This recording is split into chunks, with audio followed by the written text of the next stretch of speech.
Hello everybody and welcome to In the Zone 32. I'm Genius7, joined by Glitch Cactus. And Cactus, we've got some phenomenal teams here in today's tournament. Are you ready? Oh, I am more than ready and more than excited for all of these teams that we have lined up for this incredibly stacked In the Zone tournament. 32 teams, only one to take it home. We have some of the top team likes of Starburst. We have UK Mafia, Jackpot's in here. We have teams like Black Lotus. I mean, just so many great teams. Just an incredibly stacked tournament and bracket that we're seeing on this side. Oh yeah, we don't get these teams out here all that often, but when we do, we know it's going to be a mad tournament. And zones only, as it is in the zones, there have been 32 of these tournaments. It's been a long time, guys. Did you know how long they've been running for? I don't. How long have we been having our In the Zones? In the Zone 2, I remember, was back in 2018. It was the first tournament I played with Ink Alpha, which is like, I've been with some of those guys for, oh my gosh, since 2018 still. It's incredible to see how far we've come, especially with a tournament like this. I mean, having tournaments that we've had run for so long in the community just shows how far we've come and how far we've grown. And seeing how far some of these teams have been constantly competing, like you said yourself, that you've competed in the zones too, and now we have In the Zones 32, 30 more zone tournaments later, and we still have some of just the greatest teams that our scene provides, entering, competing, and trying to be the best. Yeah, I gotta say, shout out to Sendou. He's been amazing when it's come to running these events. In the early days, it was funny, him organizing the tournaments and him playing in it. If anyone knows the Barack Obama meme of him handing himself his own medal, Sendou posted that quite a few times for In the Zone. But now, with this thing, with Sendou's tournament on Sendou's website, sendou.inc, the community's pillar for, well, Sendou Q and builds finding, team finders, gear analysis. I don't even know. I can't gas up enough Sendou Q. And Sendou.inc, there's just literally everything. Tournament finders, team finders, anything you need. And it single-handedly holds all of the information for the community. But anyway, here we are in the Zones 32. Game 1, you guessed it, the mode is Zones. That's right, we have Foams 32 versus Joga Bonito. We already see some great comps coming out. I love the look of the Range Blaster comboing with the Blob and the Carbon Roller with Zap to follow it through with Paint. On the other side, we are seeing the Vanilla Slosher followed with the V-Shot, V-Splash, and Pencil. Both teams have very quick-moving comps. We see a great pick go down one. Here goes the Carbon trying to find a pick on the Pencil, and they will find a two. That's going to be 3 players down. A full wipeout right away for Foams 32. They are not messing around. No, they aren't, and they're using their composition to perfection. Using that Range Blaster with that big AoE damage, mixed with the Carbon, who can just run in there with the space the Blob and the Zap can create. It's looking good for them. Unfortunately, now the Tri-Sharks are out here, Cactus. The range has gone down to the shot. We've got a Crab Tank out on this right side, able to get a lot of chip damage back, and Foams, they're going to have to go back to the drawing board and get back in. That's something I'm going to worry about with their comp. Yeah, absolutely. I mean, just being able to quickly run each other down is something that both these teams are doing very well. Playing fast, moving quick, making sure they get the picks where necessary. Trying to shark around. Unfortunately, this Carbon Roll is going to get picked out. It's going to be 3 players down once again. Just the Blob holding on from their spawn as the lead did swap over to Joga Bonito. They're holding pretty strong, holding care of that dome and every angle beside it. Foams 34 has to find a good angle to try to get in, especially with some specials. Yeah, we're gonna have a shot going down in the backside. This is gonna be Azuka at the ready here. Archer's gonna make their way forward. Really close to that tactical. He's gonna go jump down and take out the Slosher. Here goes Bishop. Has to watch out. The Crab Tank might squish them here, but there is gonna be a jump out and a jump in. 30 seconds on the clock for Joga Bonito. Cactus, I feel like they could walk away with this game here. They very well could be, but Bishop's trying to put some work in, but the Pendul's going to get a nice 90 toss to get that pick, and with only a few more ticks to go, can they secure it? Archer's holding the one side of the zone. It is just one player alive. The Slosher will go down as a trade, and Foams34 said, we're not out of this just yet for game number 1, holding his own, flipping it over, and putting some good penalty points down for Joga Bonito. Wow, this game, Cactus, is going to be tight, especially with there's going to be a splash that just runs in here. The Carver's not able to find that splat. Then that means the Slosher's able to get 2, not 3, but, clean up on the 4th. So that's a wipeout here, Cactus. I'm worried for Foams because their comp is proven to be a little bit more difficult on getting in. It takes a lot more skill to get in if you're playing the Foams comp. And right now, these are not trades that they're winning at all as they get wiped out. No, I mean, the pure aggression that Joga Bonito is just applying. I mean, look at this pencil setup. Just set up perfectly, trying to find a pick on 1. They're staying alive, but the Blaster will get some AoE damage there and get them out. It is just now the Slosher alive, trying to stall them out with their strikes. Players are trying to come back into mid. We see the Carpet Roller here trying to find a good pick. They will pop Zuka to try to find 1, as the Slosher will take a dive and get 1 as they fall off the map. And that's a little bit faster respawn than dying to the Zuka. So if you know you're going to be able to hit that shot, but you're going to go down, I'm honestly down to take that trade every day of the week. Yeah, it's really about knowing the smarts of that, being able to take that 1 or 2 second extra, you're back sooner than your opponent, being able to just be in the fight quicker. As we see his pencil putting in work, looking like supplying a nice double there. Although the player advantage right now is still in favor of Foams32 as the rain is popped out by the blob. They're trying to hold on as long as they can, forcing the members of Joga Bonito back a little bit further. The Crab will come out and get a great pick on 1. Can the Blaster find 1 with a little bit of AoE? No, they won't as they fight for it. Here come the strikes. Joga Bonito trying to find a way in as they get 1 pick, 2 picks now.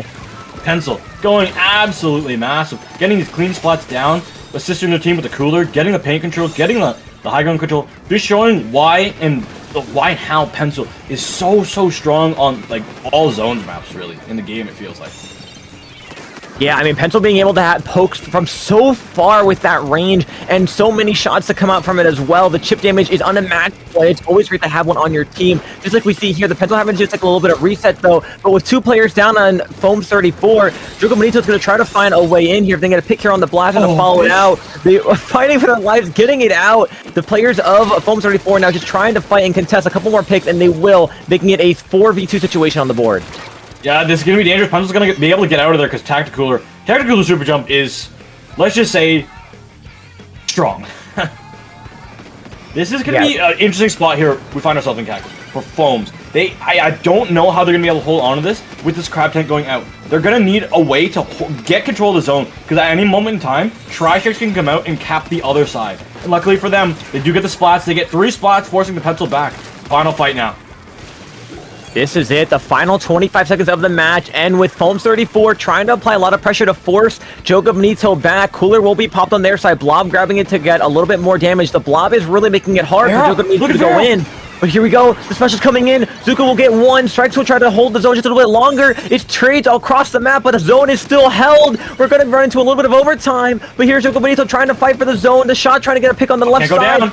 They can't go down here. They have to win this fight against Archer. They go down, and this is going to be a zone fight on the left side as well. Lots of trades back and forth, back and forth. One zone has been capped.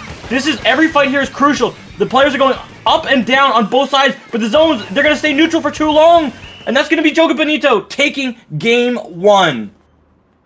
Wow, if you can't cap the zone, all you have to do is stall it, and they did a great job at fighting between the 2 zones on both sides, making it hard for the other players on Foams34 to find a zone to really cap first and go around with just the great positioning that they were able to have against them. Made it really hard to get that cap for just a 7-point difference of a loss. It was so tight. But that was one of the things with Foams comp.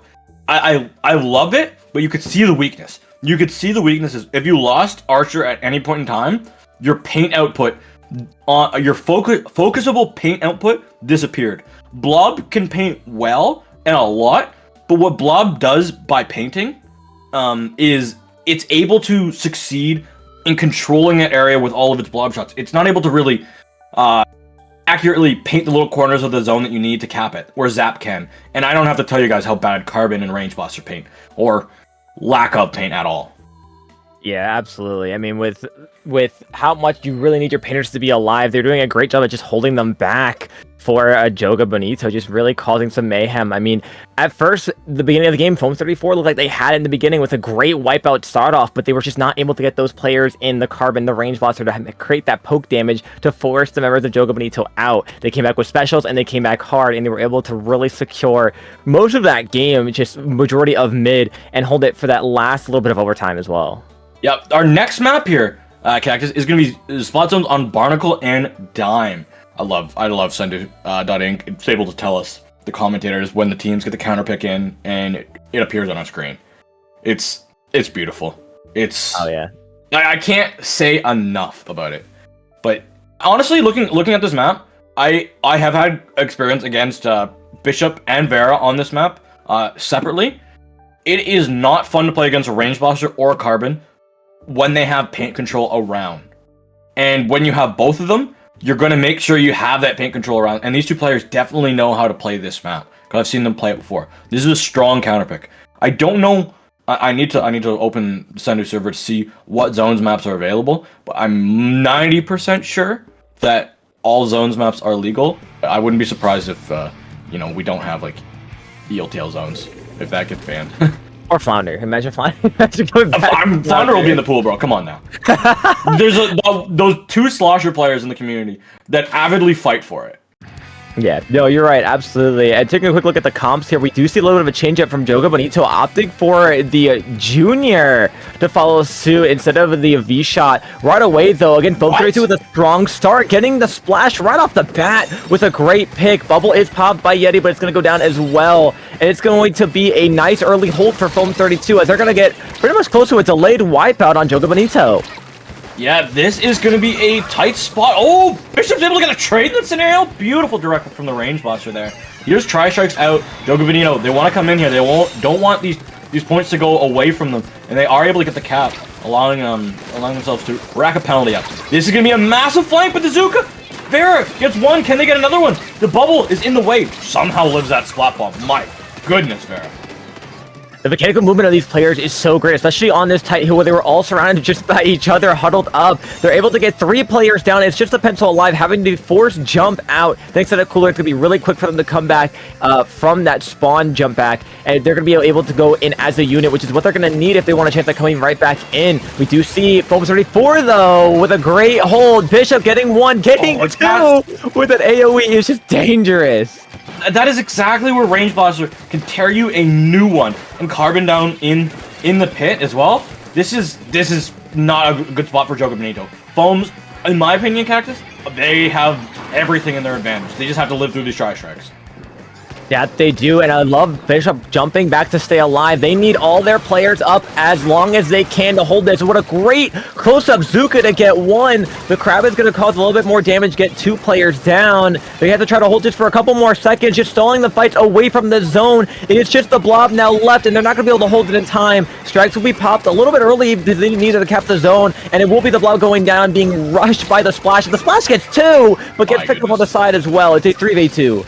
Yeah, Arch has got a cooler up on the top right side. Zone's gonna start ticking away. We're gonna have no penalty here. So realistically, for Foams, if you want to have a safe push, this is your last safe push. The next one will be Rush. This bubbler will be up for Yeti, and I wouldn't be shocked if they pop it early. 2 go down though. Foams, they're throwing this one away.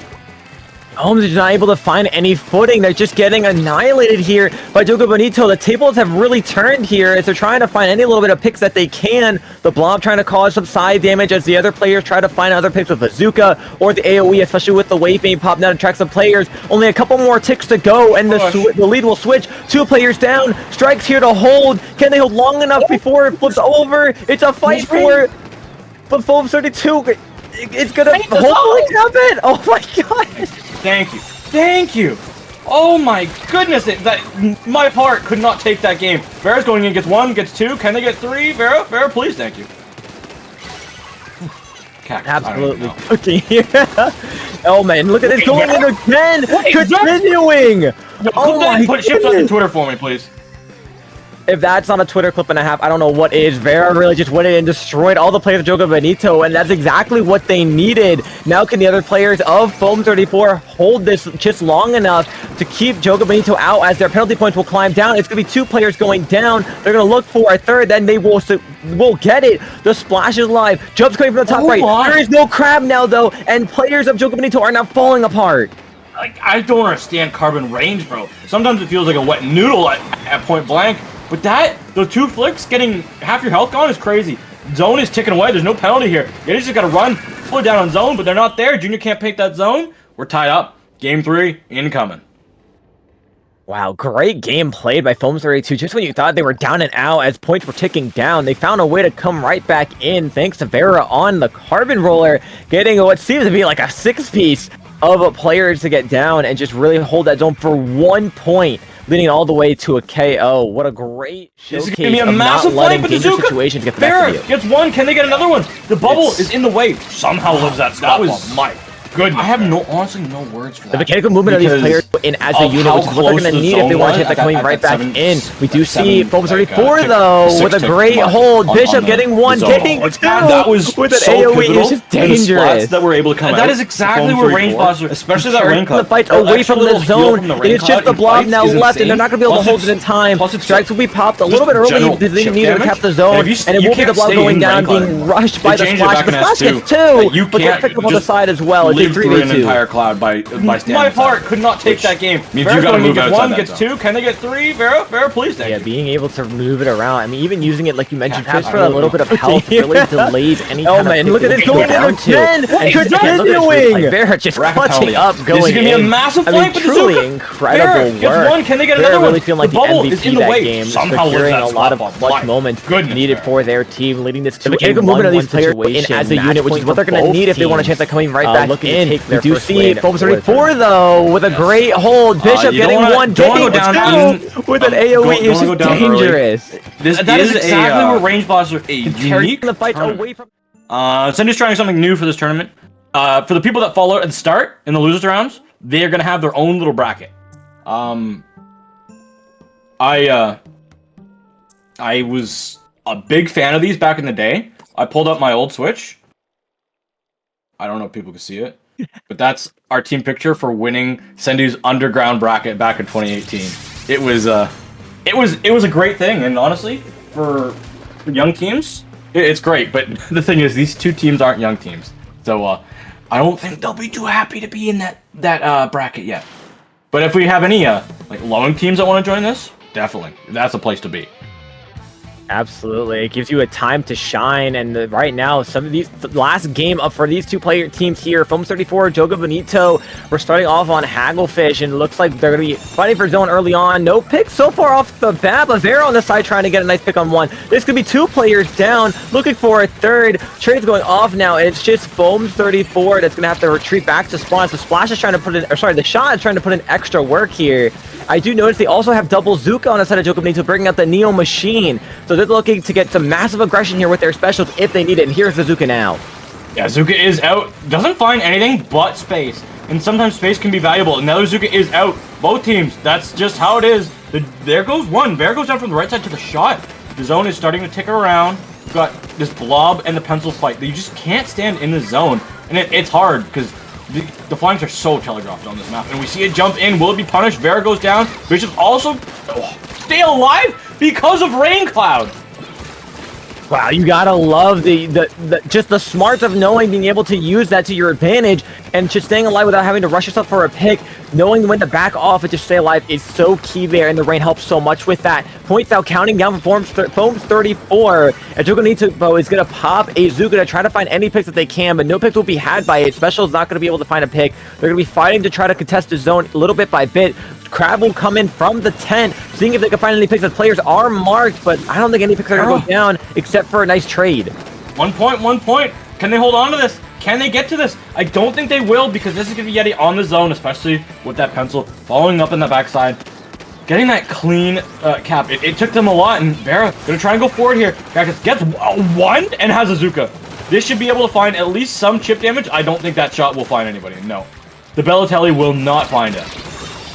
Fortunately not, but they will put a nice trade on the pencil, which is huge. There goes their cooler user down to the ground, having to come off spawn and rebuild that cooler up. But a trade will go off on the left side. Thankfully, some players are going to come back with the use of that cooler from their zap. Blob trying to stay alive, get a pick a little bit on the one on the side.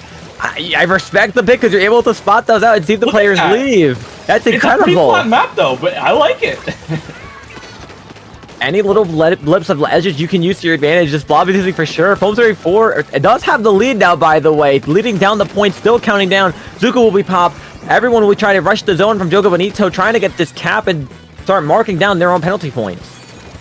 Ooh, this is going to be a crab tank at the ready. This is going to be big. They didn't grab the cooler. The Splash didn't grab the cooler. They stood beside it, but they were in squid form. I was like worried if the range monster got the splat there, Cactus, this game would have been a lot different. Oh, absolutely. That cooler would have helped so much, especially leaving a lot of your special points that you built up for getting down to that. But unfortunately, 2 players will go down to the blob, just clutching that up ultimately there on the top of the tent. And as players are trying to find a way in on the side to test it, can they hold it? Can they get it back? But it looks like Foams34 is going to play a lot of pressure. It's going to be another trade by the shot and the carbon on the side. But there's a flank. There's a splat machine on the side. And unfortunately, the cap will go to Foams34. 2 points from a lead for Joga Bonito. I'm amazed by that. I guess the pencil had to reload or something, because normally you don't see the team with a range blaster and a carbon win the paint battle on his own, ever. No, here we are. There's gonna be a Zuka out going around the backside of the cooler. Foams, they're able to stay alive just a little bit longer. Joga Bonito, they have their crab tank and they're going to have a cooler, but unfortunately the shot goes down to a suction bomb at the front of that crab tank. Wow, 2 players down. The carbon, though, sharking in the front, getting one, looking for another, but gets picked off. It is just now the blob as Bishop will jump in with the range blaster, trying to fight off any close picks. Here's the shot, though, running in. Can they find a pick on the blob? Yes, they will. Going for another. Can they secure 2? That they will. A nice trade-off, and that is massive for Joga Bonito. Joga Bonito, and that's just leaving just the 2 damage, like the real Slayers, alive, meaning that there's no threat on that zone coming through. We're gonna have a big Zuka at the ready. Vera needs to go massive with this, because this is gonna be a zone lead flipping over. Joga Bonito, last 30 seconds, they get the lead, but they lose their shot player. With 30 seconds left on the clock, they do have cooler and they do have a Zuka ready. They're going to pop it 1, get a nice trade-off. Not sure if it's fully worth it. 2 players will go down, though. They do have cooler left. Joga Bonito has to play this smart. 15 ticks to go. Cooler will be popped. Players of Foams34 really pushing that They can't run it. They cannot run for this. They have to just play patiently. And it looks like the shot went a little bit too aggressively. Now you're going to have to deal with the carbon who's behind you, and Dice gets 1. Vera, can you get a 3rd? Vera gets 3. And Cactus, that's the game. That's the set, and that's the match. Foams34 really using that time to advantage. Vera, again, the MVP of that game at the end, clutching a 1, so getting 3 picks. Like you mentioned, a nice triple on the board to secure them that solid win of a really long pushback of a game, a full 5-minute match, just going back and forth, no overtime needed, securing that win, securing them a first-round W. Yes. Big win for them, and these are 2 tight teams. Overall, these matches, so beautiful to watch. And Nico's Blob, I'm gonna be honest with you, there was a lot of those fights at that rain cloud, plus just the overall chip damage from those blob shots helped the carbon and the range blaster get extra splats, stay alive a little bit longer. So I really want to say, as much as we saw Bishop and Vera run around and splat everything, I want to give the MVP crown to Nico for especially Zone's Hagglefish. We saw that zone battle. The sprinkler plus the blob outpainted a splash and a shot. Yeah, the pain efforts were there. Blob applying so much chip damage with all of their shots. I mean, it really allowed for the other members of their team with their extra chip damage, like the burst bombs that we saw from Vera, or Bishop with the AoE of the blaster. I mean, just being able to put so much chip damage and pressure on all of the members from Joga Bonito just really helped them secure a solid win, solid leads, and solid picks the entire set. Yep. And congratulations to Foams34 for moving on to round 2, where they're going to have a good matchup, where I believe that they have a 100% chance of winning it against Jackpot. But with that, we are going to go to break. Good luck, Foams, on your run against Jackpot.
bring 6 maps of their choosing, of zones maps that they want to play.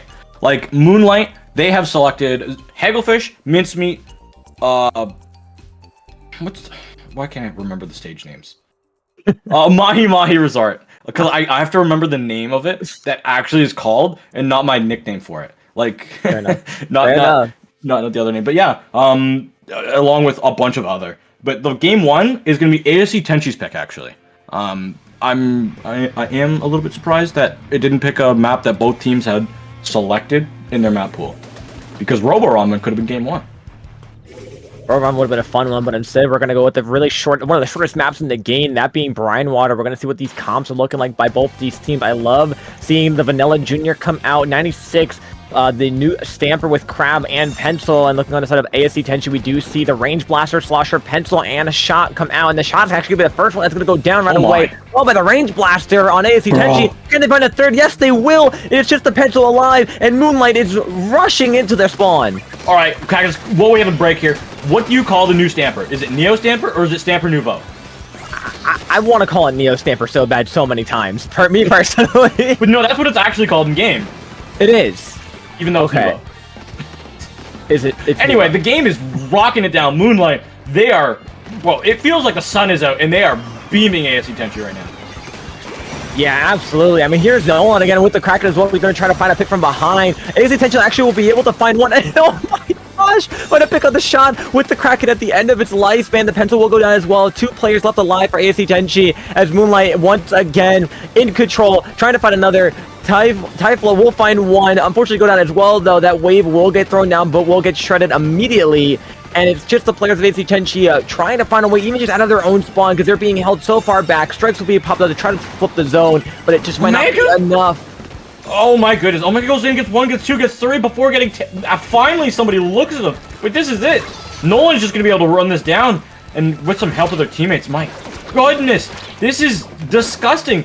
ASC Tenshi luckily got a cap halfway through, but they're going to have to go for another Miracle Cap now, and they've got to do it through a big bubbler and a Kraken.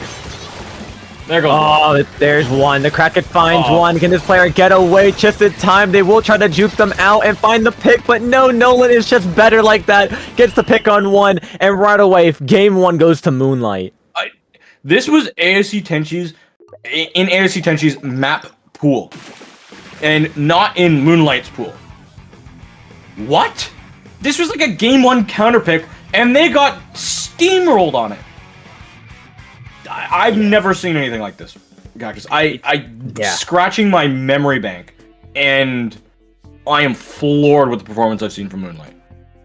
Yeah, I mean, Moonlight's just been destroying. I know lately they've been under the coaching of Pro Chara, but I mean... Name drop, everybody! Chara fans come out! Yes, this is Pro Chara's team that he coaches.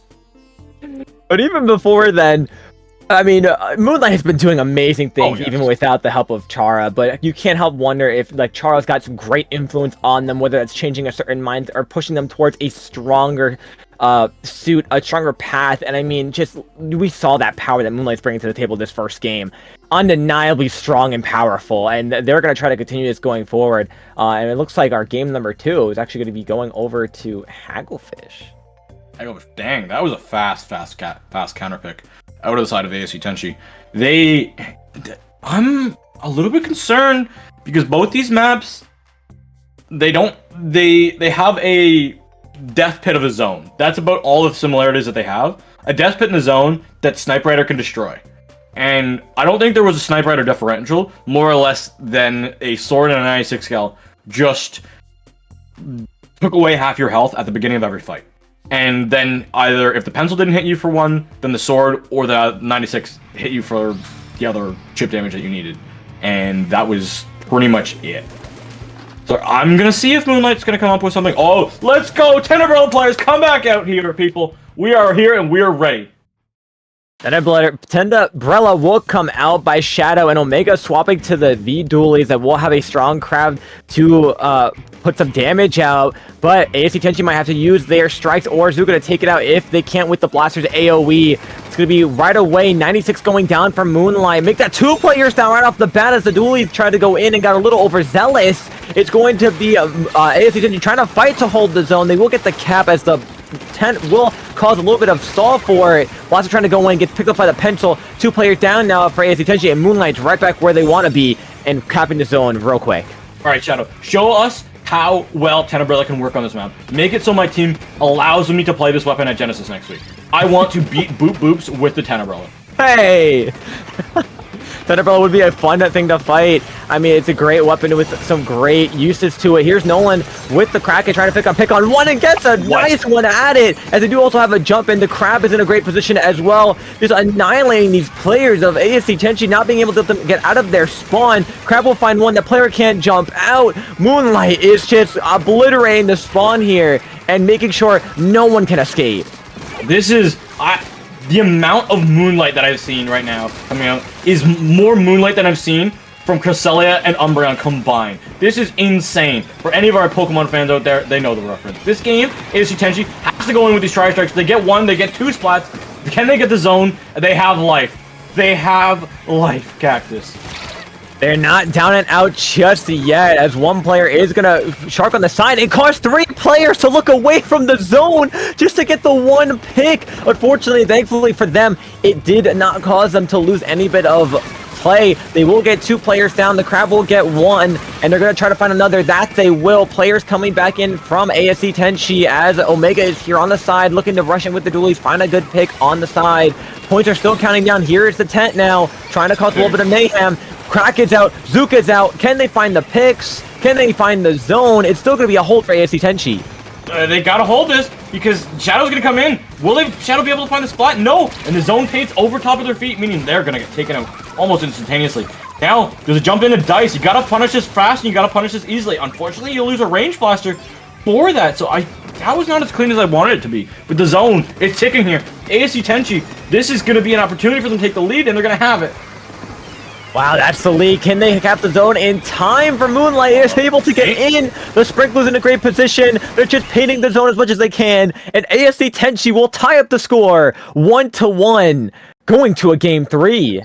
I love the game 3, but my heart... Oh, the Tenebella heart. It's sad. I know Sendou wanted the Tenebella to succeed as well, because, you know, Sendou used to be one of the best Tenebellas out there, until, honestly, I think Shadow took that crown. But, that was a great match from ASC Tenshi to come back from. It looked the exact same as game 1. Them getting spawn camped for the first 90% of the game. The only difference was that last 10, where they flipped the script, held that zone, and ran it all the way down to a knockout. Yeah, and that's what they needed. Things got dangerous, but they were able to find a way in. I was going to say we are looking at our next map pick, which is going to be Barnacle and Dime, showing by both these teams having it as a pick for their side. So interesting to see what comps they might bring out for this game number 3. Oh, yes. Do we see the tent come back out? Or do we see that... Are we going to see the Stamper 96 Gal combo come back again? Because I really didn't see as much value as I needed to from that tent. This is another good map for Tenebella. It has some ramps, it has some ledges that it likes to dance around. But overall, I feel like Stamper could also do just the same thing. But I don't know, it really came down to that last 10 seconds of Cactus, where the zones, not the last 10, but like the final moments where ASC Tenshi made that last dash, they got control of the zone and didn't look back.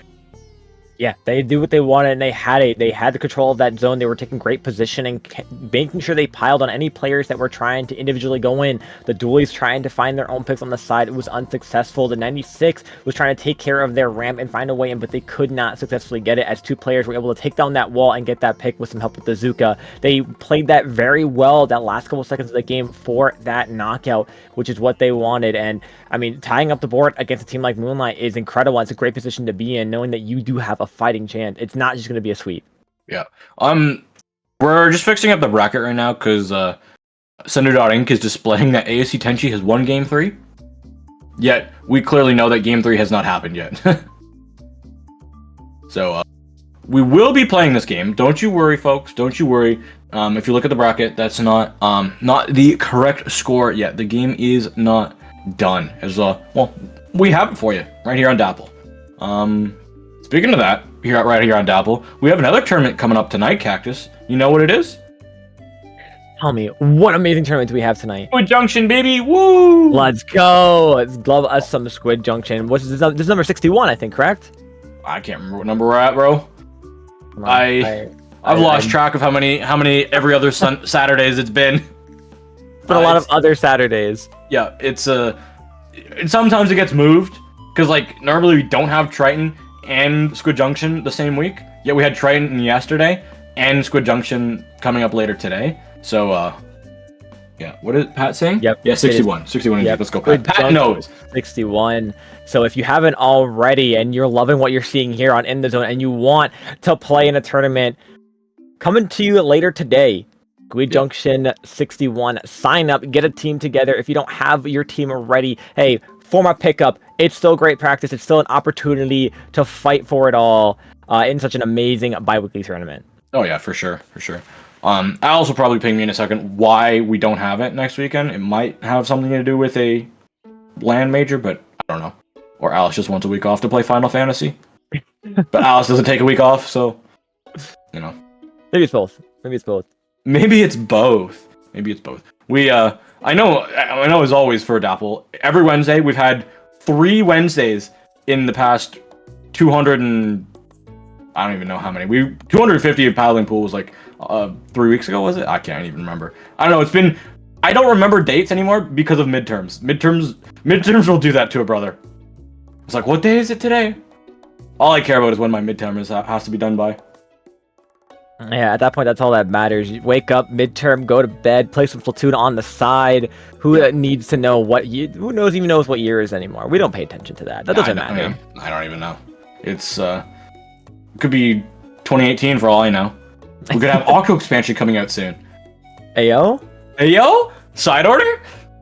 Are you ready for side order, Cactus? I'm so excited for it. It comes out later this month. I'm unbelievably ready, but not as ready as I am for this game number 3, the tiebreaker to win the set. Coming out with Moonlight and ASC Tenshi. Looking at these comps come out, we're not seeing anything of a change. We are going to see the Junior come back out by Shadow on Moonlight, looking to not mess around. Similar comps that we saw from the first game, minus Omega on the dualies. So let's see who's going to cause the first damage. Yep. We're going to see both teams panning up for that cooler. Basil's going to get the first one, and that's already a slosher gone on the side of ASC Tenshi. Lucky is gone. Shadow's going to run forward with Omega. Big Bowler is out. We're going to have trades going back and forth, but overall, favoring the side of Moonlight, especially with the fact that they have the zone. Well, if the shot goes down here, they will have that cooler, so their Zuko will be ready.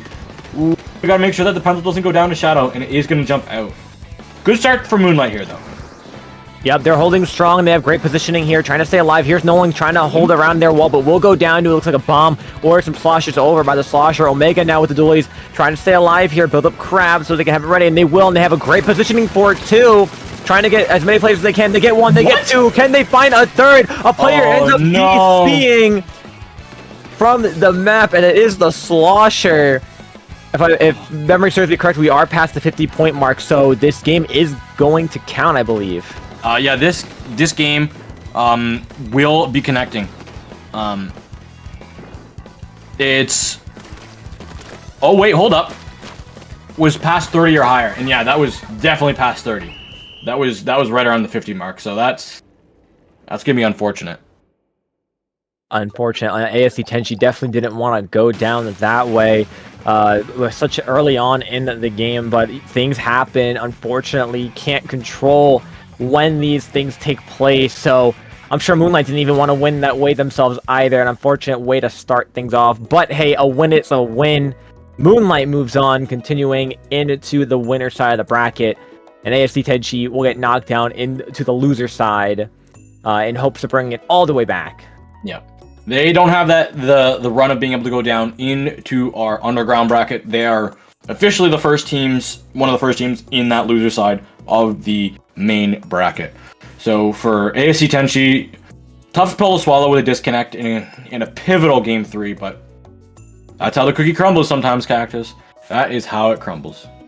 Yep, can't change that. All you can do is to try to come back stronger from an unfortunate situation. Know that at the end of the day, it's no one's fault there. I doubt anyone would think of rage quitting that early on into a game. So if it was just a little bit of a Wi-Fi disconnection issue, hey, don't let that bring you down. Look at that as just an opportunity to have one of the greatest loser bracket runs of all time. Yep. That's all they can look forward to. And with that, we're going to have our round 3 matchup ready for you on the other side of this short break. Don't go anywhere. More In the Zone coming up next.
Hello everyone, welcome back to In the Zones 32 here on Dapple Productions. My name is Cactus and joining me once again is Genie. Oh, and yeah, Cactus, I gotta say we've got a second here to talk. Why we got the 1-1 score up here again? Moonlight AC Tenshi. So the rules of the tournament are what me and Cactus and Brownie all thought by reading it was that because one of the rules, the team with the DCing objective counter, their objective counter was at 30 or higher. At 30 or higher, which is not like 30 points off of your score, it's the marker of 30. So you could have below, the number can be below 50. You can be halfway down the zone counter and still be playing, which means that there will be a replay of the game that we thought was going to be happening. And yes, we do have that match for you here and now. The honorary replay, and yes, the channel points will still be online.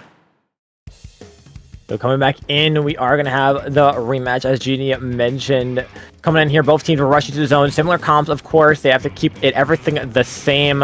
Both teams now rushing to the zone. Blaster will go down right off the bat. The shot on the side, trying to keep some pressure. Unfortunately, will go down as well. Down to Moonlight, as Moonlight is now wasting no time once again to hold that front side of the plat. Slosher's going to go down as well. It's going to be almost close to a delayed wipeout as one player will jump back. It's just already great positioning by Moonlight. Yeah, and again, Moonlight, strong opening start this time, but they do lose their junior. They're going to have a crab tank at the ready to be able to stall this out, and maybe a Kraken to cause a lot more paranoia. Lucky is going to go down. We are at just about the 50-point mark here. Members of AFC Tenshi are falling left and right, but they are able to find a splat down into the trench area. But again, Moonlight, they're proving to be so strong in the early game.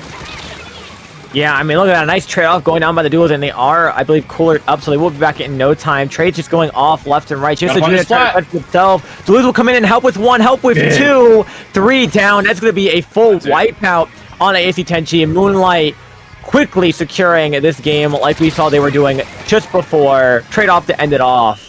Moonlight takes that third game. I want to give a big shout out there to Shadowin on the junior, able to stay alive, dodge back and forth just a little bit of time, allow Omega to jump in. Omega using the chip damage from the bombs to get a triple off of Shadow's dancing maneuvers with the dualies on their landing, and able to dodge roll the side, get 1, get 2, get 3, and solidify the honest and truthful 2-1 victory that they had earned. Yeah, absolutely. Glad to see that for Moonlight side anyway. Things didn't change, and I'm sure they're happy to have actually secured a stronger win. But with that being said, after securing that game, we are going to go quickly right back to another break. So don't go anywhere. We'll get up this next set and match for you. We'll be right back with more In the Zones 32.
Hello, everybody, and welcome back to In the Zone 32. I am Genie7, joined by Glitch Cactus. And Cactus, we are in the best of 5 time. We got 5 zone maps to go.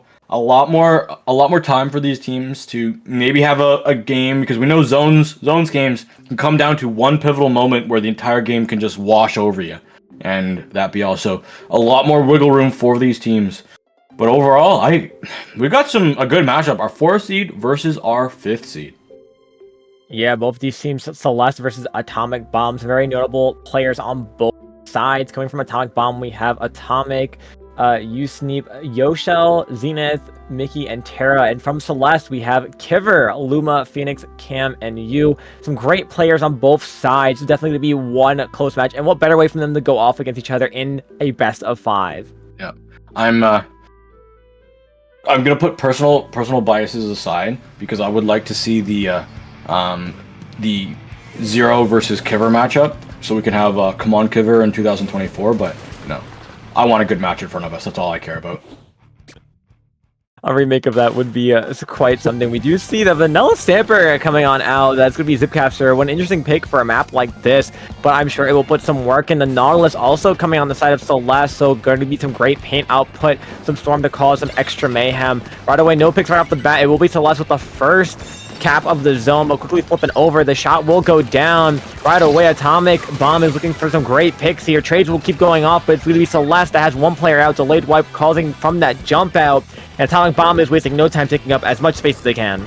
Oh, and there goes Azuka out already. Pretty early, forcing back Celeste just a little bit. No one's going to go down. And here goes that Zipcaster. It's going to cause space, and it gets somebody? Normally, Zipcaster is just an attraction tool against players at this caliber, but getting somebody, that was really good. We see Atomic down on this lower side, has to get the spot, and they will. Kiver goes down. This is dangerous. Celeste, right now, they're looking like a coughing baby. Yeah, they really are. They're putting in so much work here, making it impossible for Celeste to do any work. You can't have a feel, but that Celeste is in a little bit of a stagger state. Players going in one by one. Yosha getting a great pick on Kiver there. It's going to be one player going down thanks to Phoenix, but they don't have that much time. They have to start going in. It's the last 10 seconds of the zone counting down for Atomic Bomb. Celeste is just diving forward, picks going off, not being able to secure any type of reverse cap. Atomic Bomb will take game number 1. That was dominant. That was dominant. That did not look close at all. I don't even feel like Celeste even got paint down on the zone besides the opening fight. It was just pure Atomic Bomb in control, having the specials that they needed, getting the splats that they needed, winning their 1v1s, getting the paint control, and recycling everything to win them the next fight. Yeah, I mean, they were really just working as a unit. And it showed. I mean, they were able to just really secure so many great picks and take over control of so many great key parts of ship shape overall. So they played that very well, very strong, and really took advantage of the positions that Celeste was putting them in. I mean, just members of Celeste going in one by one, trying to find their own picks is not the way to do it in this kind of setting, especially when everyone's just positioned so well together. You have to try to go in with your specials and build those up. I know these teams know that, but can't help but feel they need a little bit of a refresher there. But it's only the first game. Remember, it is a best of 5, so there's plenty more games to try to turn this around. Oh, for sure. And this is a map pick for the side of Celeste, and it's gonna be spot zones on Humpback Pump Track, a map that we don't normally see too much on zones. But I don't say it's not people. I feel like people shy away from it because of what it was in Splatoon 2, not what it is in Splatoon 3. This was missiles. This was missile spam the map, and with the fact that there isn't a truly top tier weapon that has Booyah Bomb right now because of how far Machine has fallen down, it doesn't feel like missile Booyah spam the game. Yeah, no, absolutely. There's a lot more measures in place thanks to a lot of the updates that we've had to make things a little bit easier to work out here. But of course, depending on what comps these teams are going to run, I mean, Cooler, of course, is stronger than ever, especially on maps like this. Sloshers, as always, just main weapons overall are so key on maps like this and can hold so much space, so much control. I'm curious to see if either of these teams will change up their comps to be more fitting for the map, and we won't have to think about it too long because we're going right into game number 2. Yeah, we're going to be seeing, is that a Deco Slosher? Did I No, no. I thought I saw a Deco decal on it, and I was like, "There's no way anybody's gonna pick that over the tri-strikes with a splat bomb." All right, good. The game trolled me. Trolling you is not the only thing that's going to be getting trolled here. Celeste, again, 2 players down right off the bat. Atomic Bomb securing so much pressure already. First early cap. Great pick on another. Celeste is falling apart, and it's only the first 30 seconds in the game. Players just trying to find different angles to go in. Here's a good angle on the Kipper, just trying to cause some side mayhem. But players know he is there. He has no chance to jump out. And it's going to be more picks coming through. And we're almost already halfway down on points for Atomic Bomb. This is nasty. Celeste just doesn't have any option. Kipper's gone already. This is going to be Phoenix having to go in with this range blaster. Can't find the direct. Cam is the last one really on the front line fighting, because you got the sniper rider's not going to be up there fighting on the front line. Kipper's just forced on this right side to see Atomic go down to a bomb off of a wall. The 2 go down to a Zuka. We're final 30, and that's 3 gone. Phoenix is going to have to jump out here, because you're not going to be able to paint yourself alive to stay here. No, and not with that kind of aggression that Zenith's going to bring in on the blaster. Strikes will go in to try to stall it, but no players are there to try to follow it up.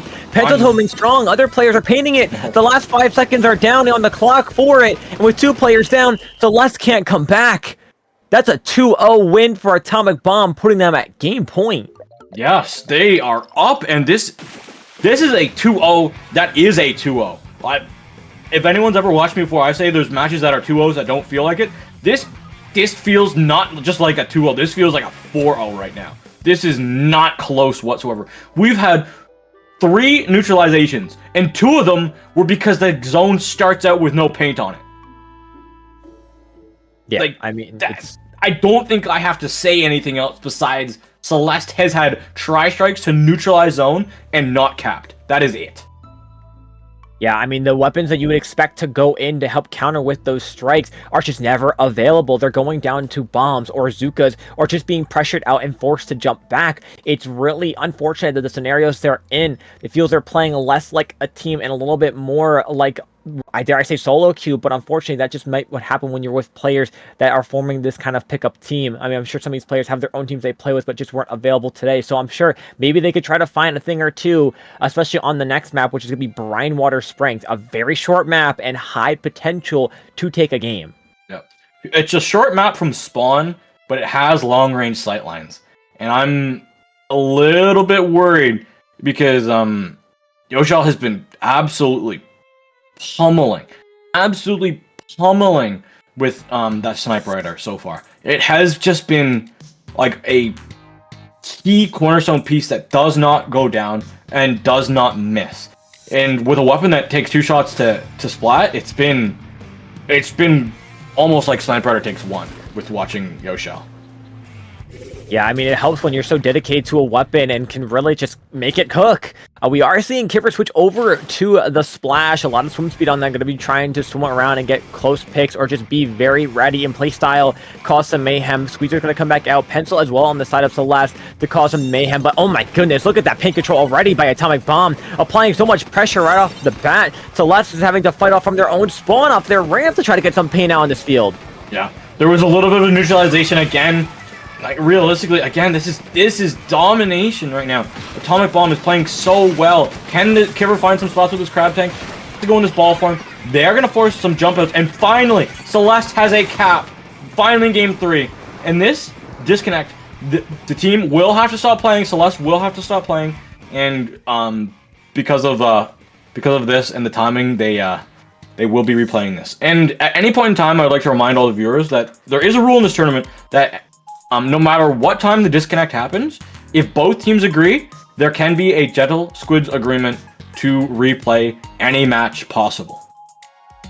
Yep, absolutely. Comes down to just the agreement of both teams. Gentle squids agreement, as you mentioned. So absolutely, we will hopefully get that player back in the lobby in a timely manner and be able to bring this game right back. Yeah. Don't wanna delay too long, but overall, this tournament here in the zone, I would say it's phenomenal. I love the bracket. I don't even have to refresh the tab, Cactus, at all. It's just so nice. We get to see that Starburst is up, Jackpot's up. Oh, Black Lotus coming back a little bit in that game. But lots of strong teams. Lots of strong teams having good performances. One team who unfortunately, Celeste, I like how they got a cap, but that's all they've had so far. They've had one cap for the name, and when they get the cap, their player explodes and disconnects from the internet. Yeah, and it's just unfortunate timing for them in that situation. I mean, hopefully they're able to use that as a quick little reset for themselves. Players are already back and ready to go, raring to go. Here goes match point for Atomic Bomb. Celeste needs to try to make this game count, or else they will be heading straight to the loser's bracket. They do not want to go there at all. That would be relatively early for what they are hoping, but what they are seeded to do. And an early splat, Celeste, that's an opening that they want. They did give up some points at the beginning, but they will have their first lead in the set. Yeah, I mean, unfortunately though, that lead's not going to last very long, as Atomic Bomb is just annihilating right now in that space they're taking, and a player advantage. 3v3 on the board. Zuka is popped. Zuka is held on both sides. Unfortunately, Kiver's Crab goes down to Zuka as well. Atomic Bomb taking that lead and holding the zone even stronger. One player will go down. There goes down Phoenix. Zuka almost taking out Cam there on the slosh here, and the pencil by Yoshell is just in an incredible position. Yeah, Yu's going to want to have to stay alive. Cam's using that tri-strikes. Will be able to find a splat. It'll find at least an assist. There is somebody who's in front of their wall. Seeing if can they come back and stay alive. Atomic's going to swing out, get that wide swing, get that clean splat. We're going to have both squeezers fighting each other, but there will be a jump out. Atomic Bomb, they're running this down. Final fight for Celeste here. That 30 seconds of points on the board for Atomic Bomb, and then they take this set, take this victory. Strikes will come out. That should be enough to cap the zone, as it will. And it's going to buy them just a little bit of more time to figure out what they need to do this game to not only get in and get the zone cap, but also get the lead swap for a win. Unfortunately, Phoenix will go down. Kiver's fighting one player on the side. It's going to be unsuccessful. It is now the pencil back in spawn, having to just stay alive, as one player, Cam, will get picked up on the side, trying to go in for a flank. Things, again, looking dangerous still for Celeste. This is so, as you said, it is so dangerous. This cooler, it's going to be their lifeline.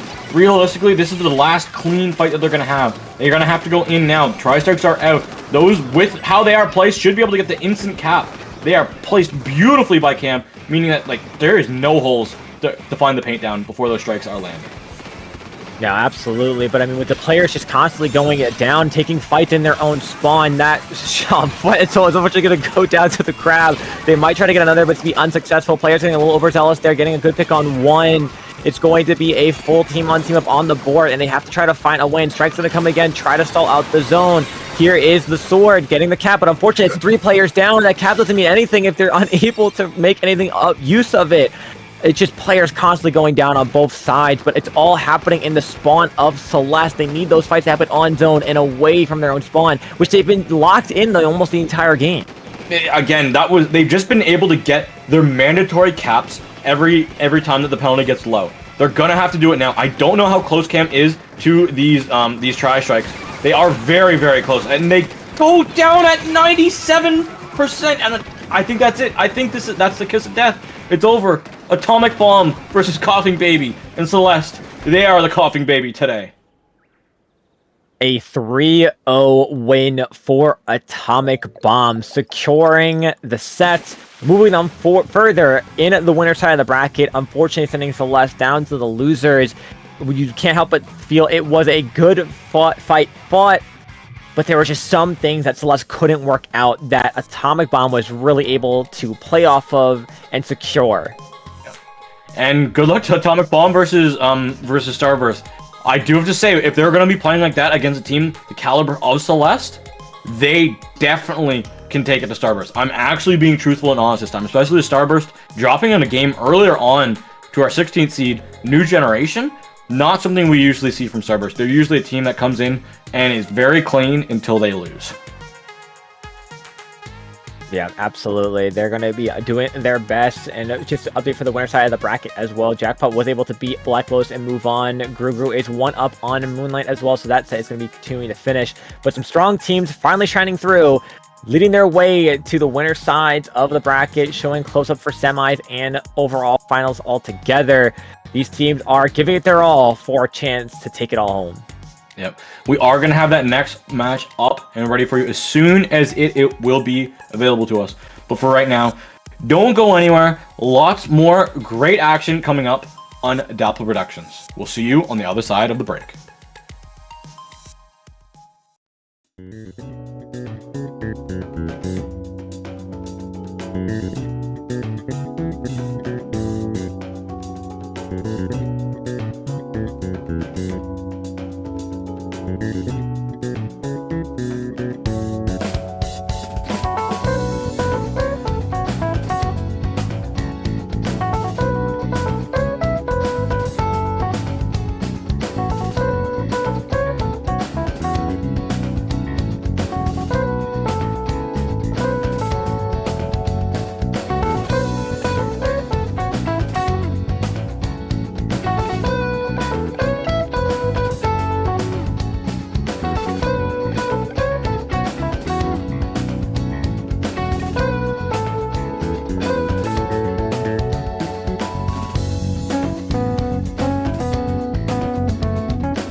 Hello everyone, welcome back to In the Zone 32 here on Dapple Productions. My name is Cactus and joining me as always is Genie. And Genie, what a set we have coming up next. Starburst versus Atomic Bomb. After the performance Atomic Bomb had, I am in their corner, I am cheering for them, but my goodness, Starburst, they need no introductions. It is, they are a great team, that have had some roster changes. That's been quite a few months now. And the performance that they have had as this iteration of Starburst have been very solid. It hasn't been the dynasty that we saw from the old roster, but I'm gonna be honest, they are still Starburst. They still deserve their name, and they are still the team to beat. That is why they are a #1 seed. Number one for a reason. They bring it all to the table, and here we go. Similar concept we saw from Atomic Bomb coming from earlier. We do see the Squeezer, the Pencil, the Shot, and the Neo Stamper coming off the side of Starburst. We do see the Neo Machine, Splash, Shot, and Pencil as well. Crab's ready on their side. It's going to be popped off right away. Brian coming on from the side, trying to find a good flank and a good pick on one, but we'll get called out and picked off. Zero rushing on in, trying to find a pick on the Pencil, and we'll get a trade-off. That's going to be a quick zone flip and lead swap for Starburst. Yeah, Brand's able to get that cooler ready. There we go. Here goes U-Snipe. Can they get anything with this Crab? They get an assist, and that's a massive Zuka. This is huge. Starburst, they almost get wiped off the side of the map, but they somehow, Bagel holds zone control for just a little bit longer. Please jump out, Bagel. You almost have that cooler. Thank you.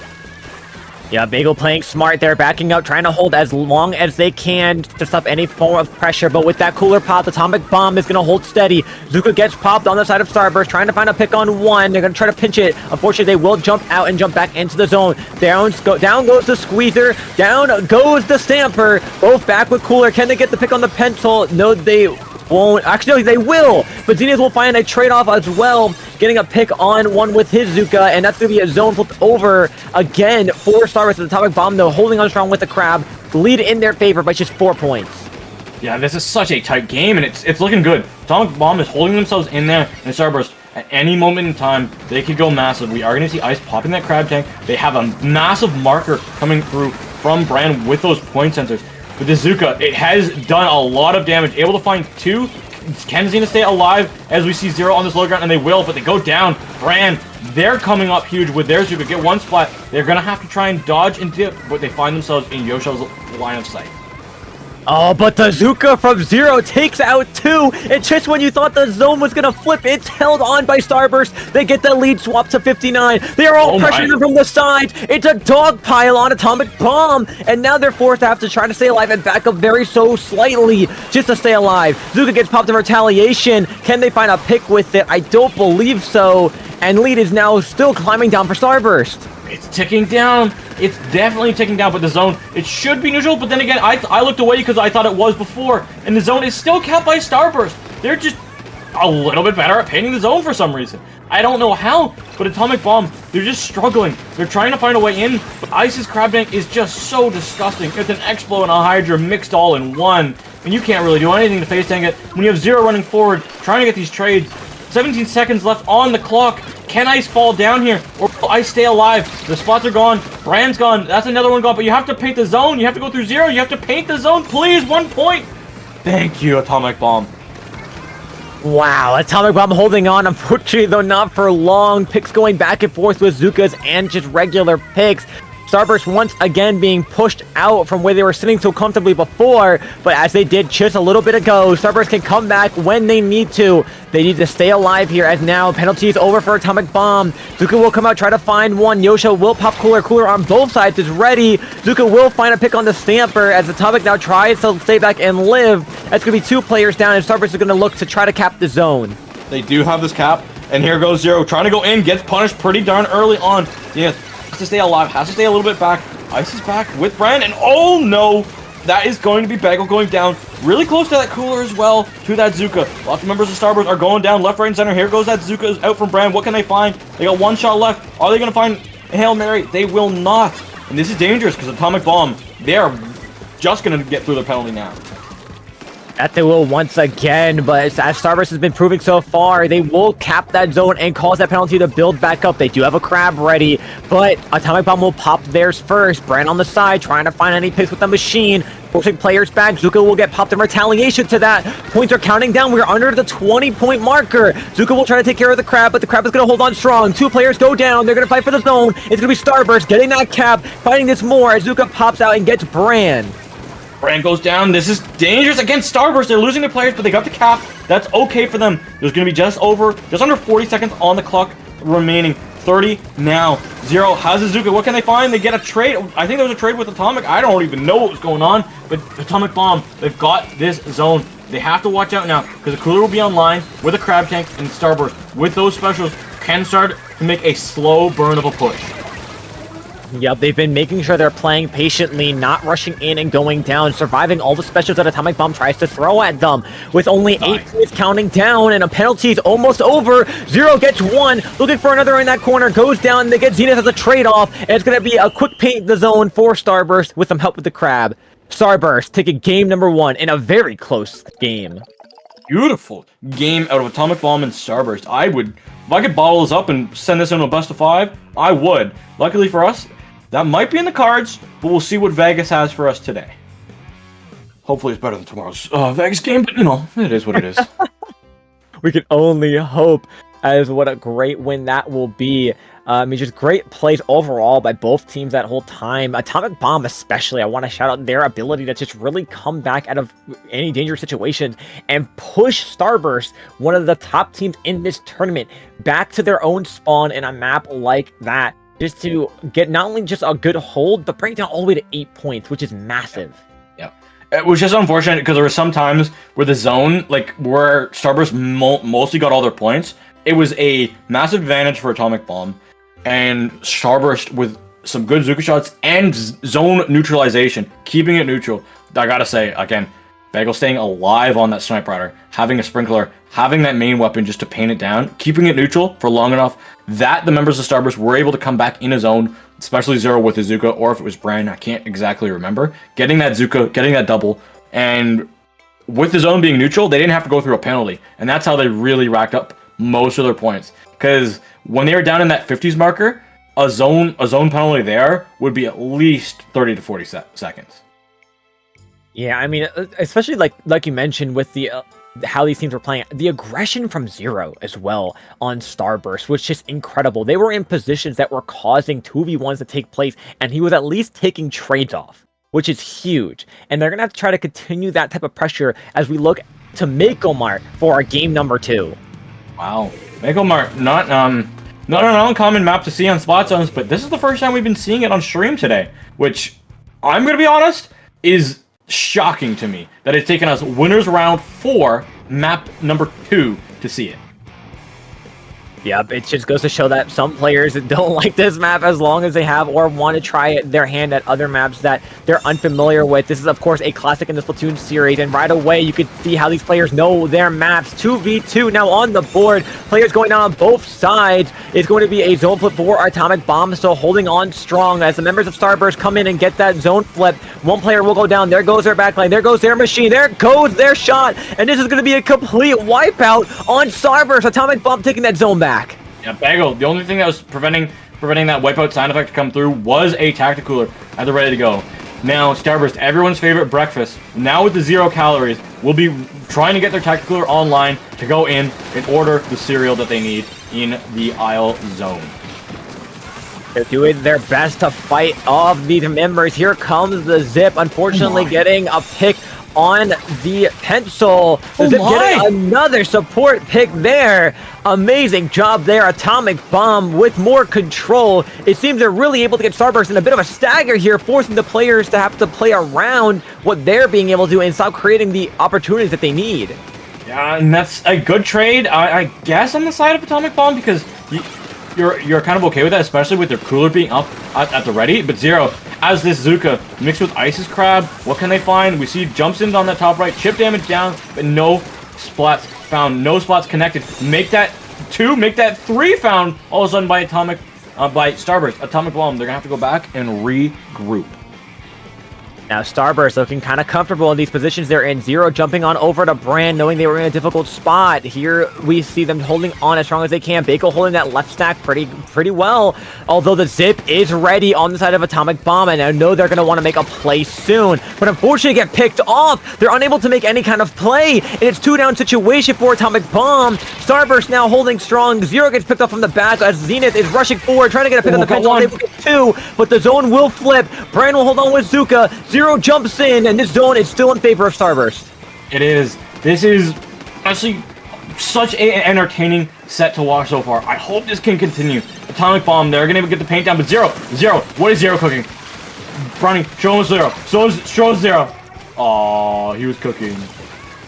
Tried to cook, but could not cook well enough. The kitchen is burnt. I was just about to mention Atomic Bomb now working through those penalty points.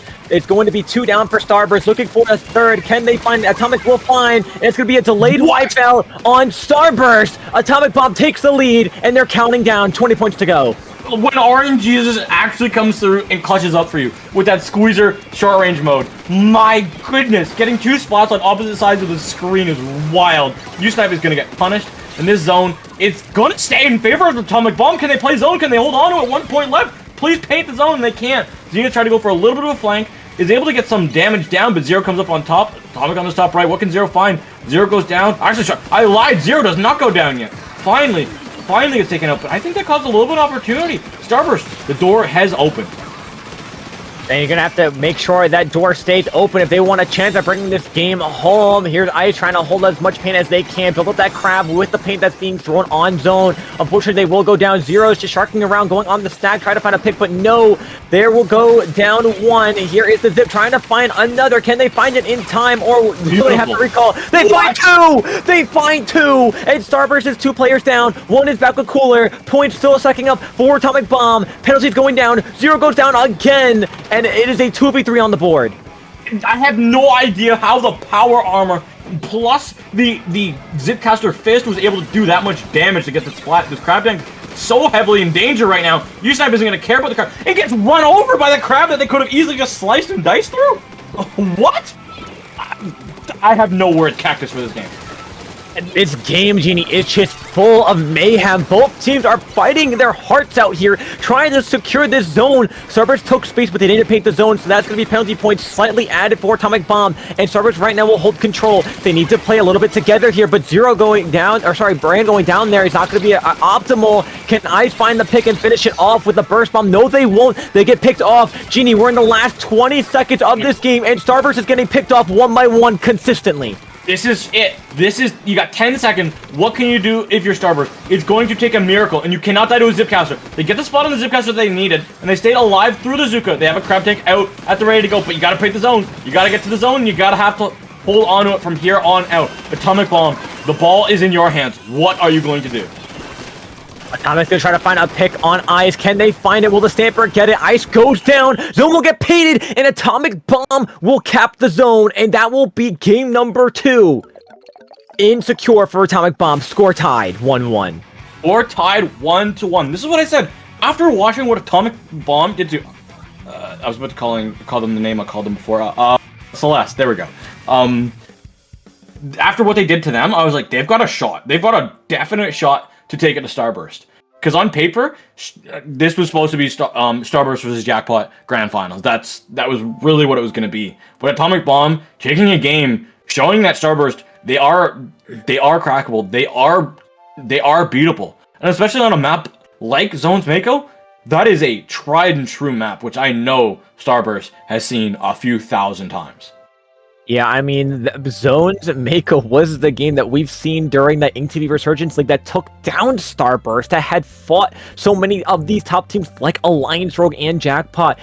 We've seen the upsets of top-level teams when it came to this map mode scenario. And I can only imagine how much it haunts some of them to this day, thinking about those losses during that area. But of course, with time and practice, they can secure a win. So them going down to that one map in that one game definitely is not counting them out as they're getting ready for game number 3. Robo Ramen is on the table. I hope you guys have got your bowls ready, because we're hungry. I just hope you're hungry. Now I made myself hungry. I want to go to the ramen place tonight. Why did I do that to myself? Get some ramen, get some food, feast on but feasting on food will have to wait. We're feasting on more zones. Game number 3. Let's see the comps are bringing out, but I can't imagine too much will change. Looks like no. Comps will stay the same. Don't fix it if it ain't broke. They're going to try to make it work. Here we go. Both teams looking to rush the zone, build up those coolers as fast as they can, and start securing some picks and some zone cap. Yeah, we're going for a early cooler and an early crab combination. Starburst has that crab cooler combo. They do get 1-4-1 in a trade scenario. Zenith has to stay alive, but they will not be able to. This crab able to do some chip damage, and there goes Zero. Zero sees that crab tank. Zero goes in. Gets one splat before going down, but that's A-okay because Zero's going to be back instantaneously with that cooler.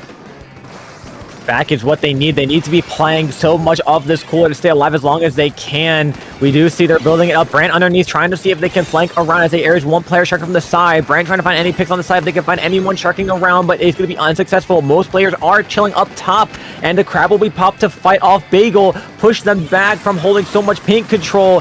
The crab will go over. No picks will be found except an assist, and it's going to look like with a crab being popped in retaliation, unfortunately going down. Zone is still being fought by Starburst and still on hold. Ow, it's still theirs. The sprinkler is finally gone from the underside of the ramen bowl. You can put a sprinkler up there, yes, and it does a little painty job all over the zone. We're gonna need Atomic to stay alive. They can't. This is gonna be Brand getting one. There's a block there. It's the spectator camp. That block stopping that pick, unfortunately going down to the sword. Zero's rushing in, trying to find a pick. Can they find one? No. They get picked off early on. It's a 2v4 on the board, and Atomic Bomb's going to cap that zone, secure it, and make this game not over yet. Yeah, but you forced Starburst back, but you didn't force them out. They are still here. They're still ready to go. And this is going to be a Azuka coming out from the side of Starburst. Yoshal has to be pressured so far back. I think they're able to get at least some connection down to Zero, but Zero stays alive, and this is going to be Ice coming through clutch with a big crab tank. Spots coming back and forth. Atomic Bomb. They're getting bullied right now.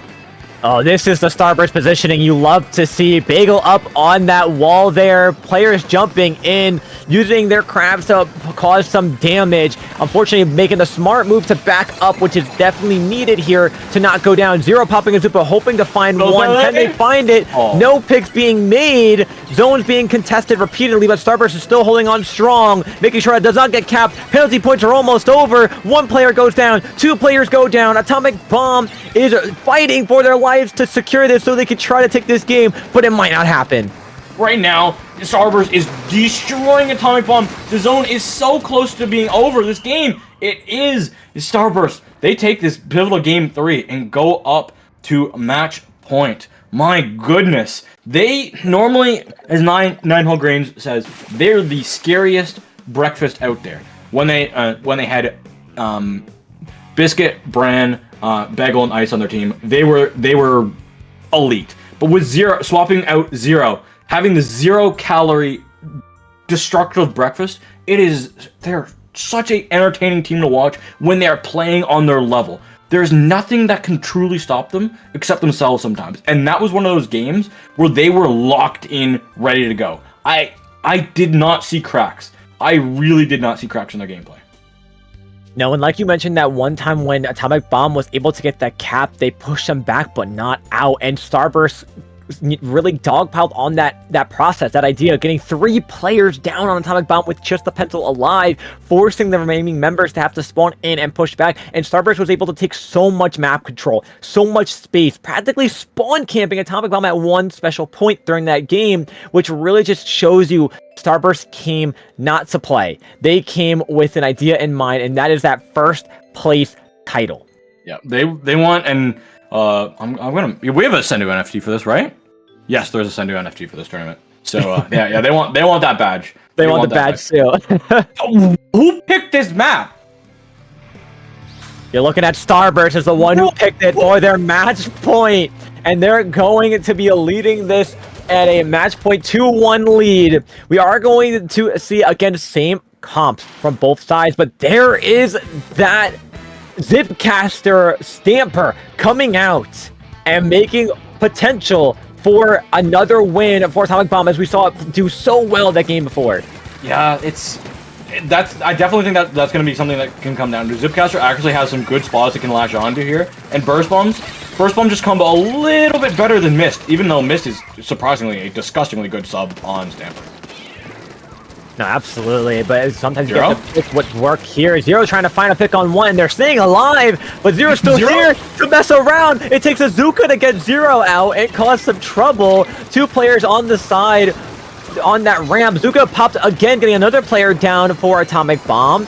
Here it is in retaliation. Zero still had theirs from a cooler. Krabbis popped out as well. All specials coming out, and that's going to be so many picks on the board. Almost a full wipeout. Can they find it on the Stamper as they just narrowly try to escape? No, they will not. Cooler We pop. have wall hacks. If Usnipe was able to spin around a little bit, I'm pretty sure that would have been 2 direct hits to get the splats, but they don't have the wall hacks that we have. They're able to get at least a trade before going down.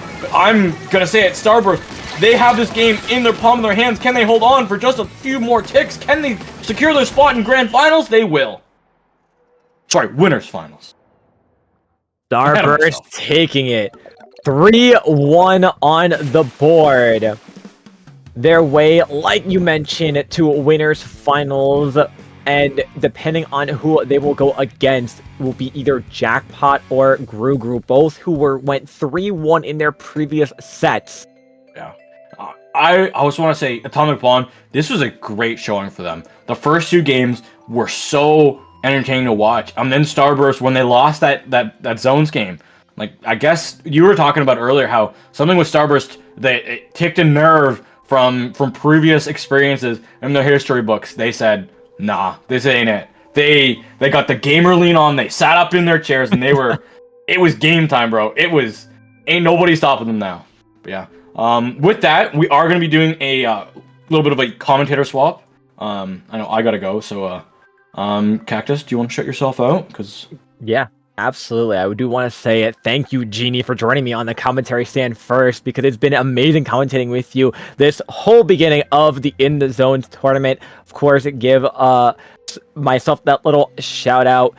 You can find me on Blue Sky, Twitter, and YouTube at Glitch Cactus, and you can find me on Twitch at Glitch Cactus 1. And Genie, where can we find you?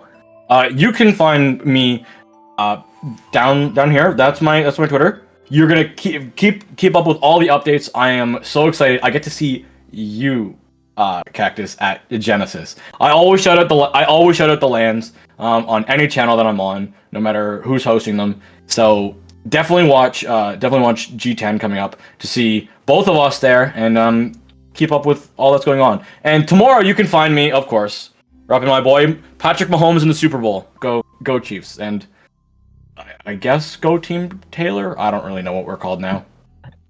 That's insane. But yeah, with that, we've got more great action coming right up after the break. Don't go anywhere. More great commentators coming up for you.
Splatoon Stronghold, a stronghold for competitive Splatoon, providing resources to long-timers and newcomers alike. If you're new to the competitive scene or still figuring out how to join, we have a getting started guide and plenty of other resources to help you in your journey. If you are a seasoned veteran, we still have plenty to offer. You can find and join tournaments as well as participate in our Captain Forum and find free agents and teams. Our mission is to make competitive Splatoon easily accessible to everyone. So what are you waiting for? Join the Splatoon Stronghold today!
And welcome back to In the Zone. I am Pat here with Lily. Lily, we are jumping right in the other semifinals.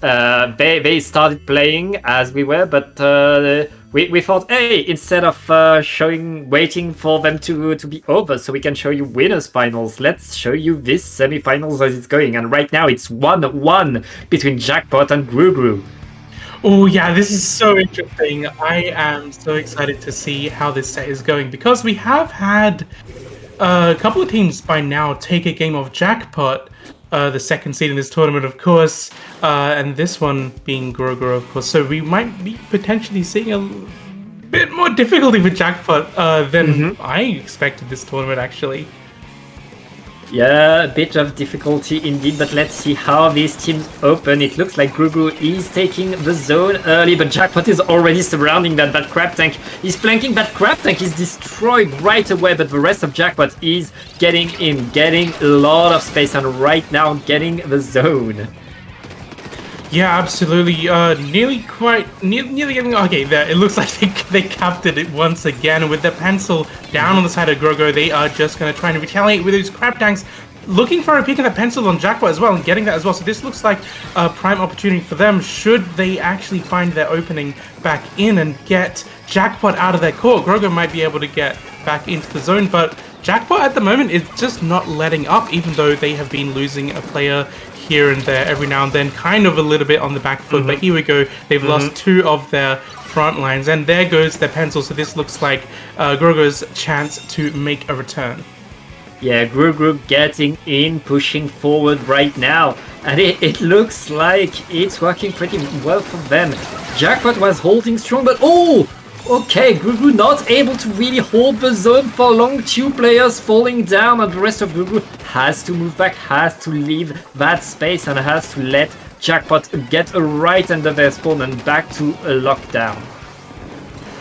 Yeah, you don't want to be locked in here, but Jackpot has just been absolutely an incredible force. Once again, we're seeing two players down the side of Jackpot, but they're just not letting up. We see Madders here trying to fend off two players, having to jump out.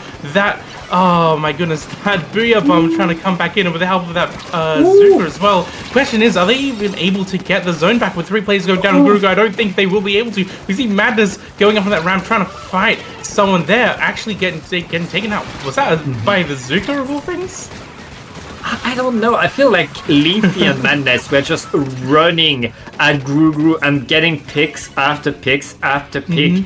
It was so strong, and right now, if Jackpot is able to keep that zone a little bit longer, they should get the KO. But right now, all of Grougrou is there painting the zone. They really need to paint the zone right now to apply that penalty. They stay in that game, and right now, all Grougrou needs to do is regroup, reassemble its zones. If you keep the zone long enough, you get that comeback.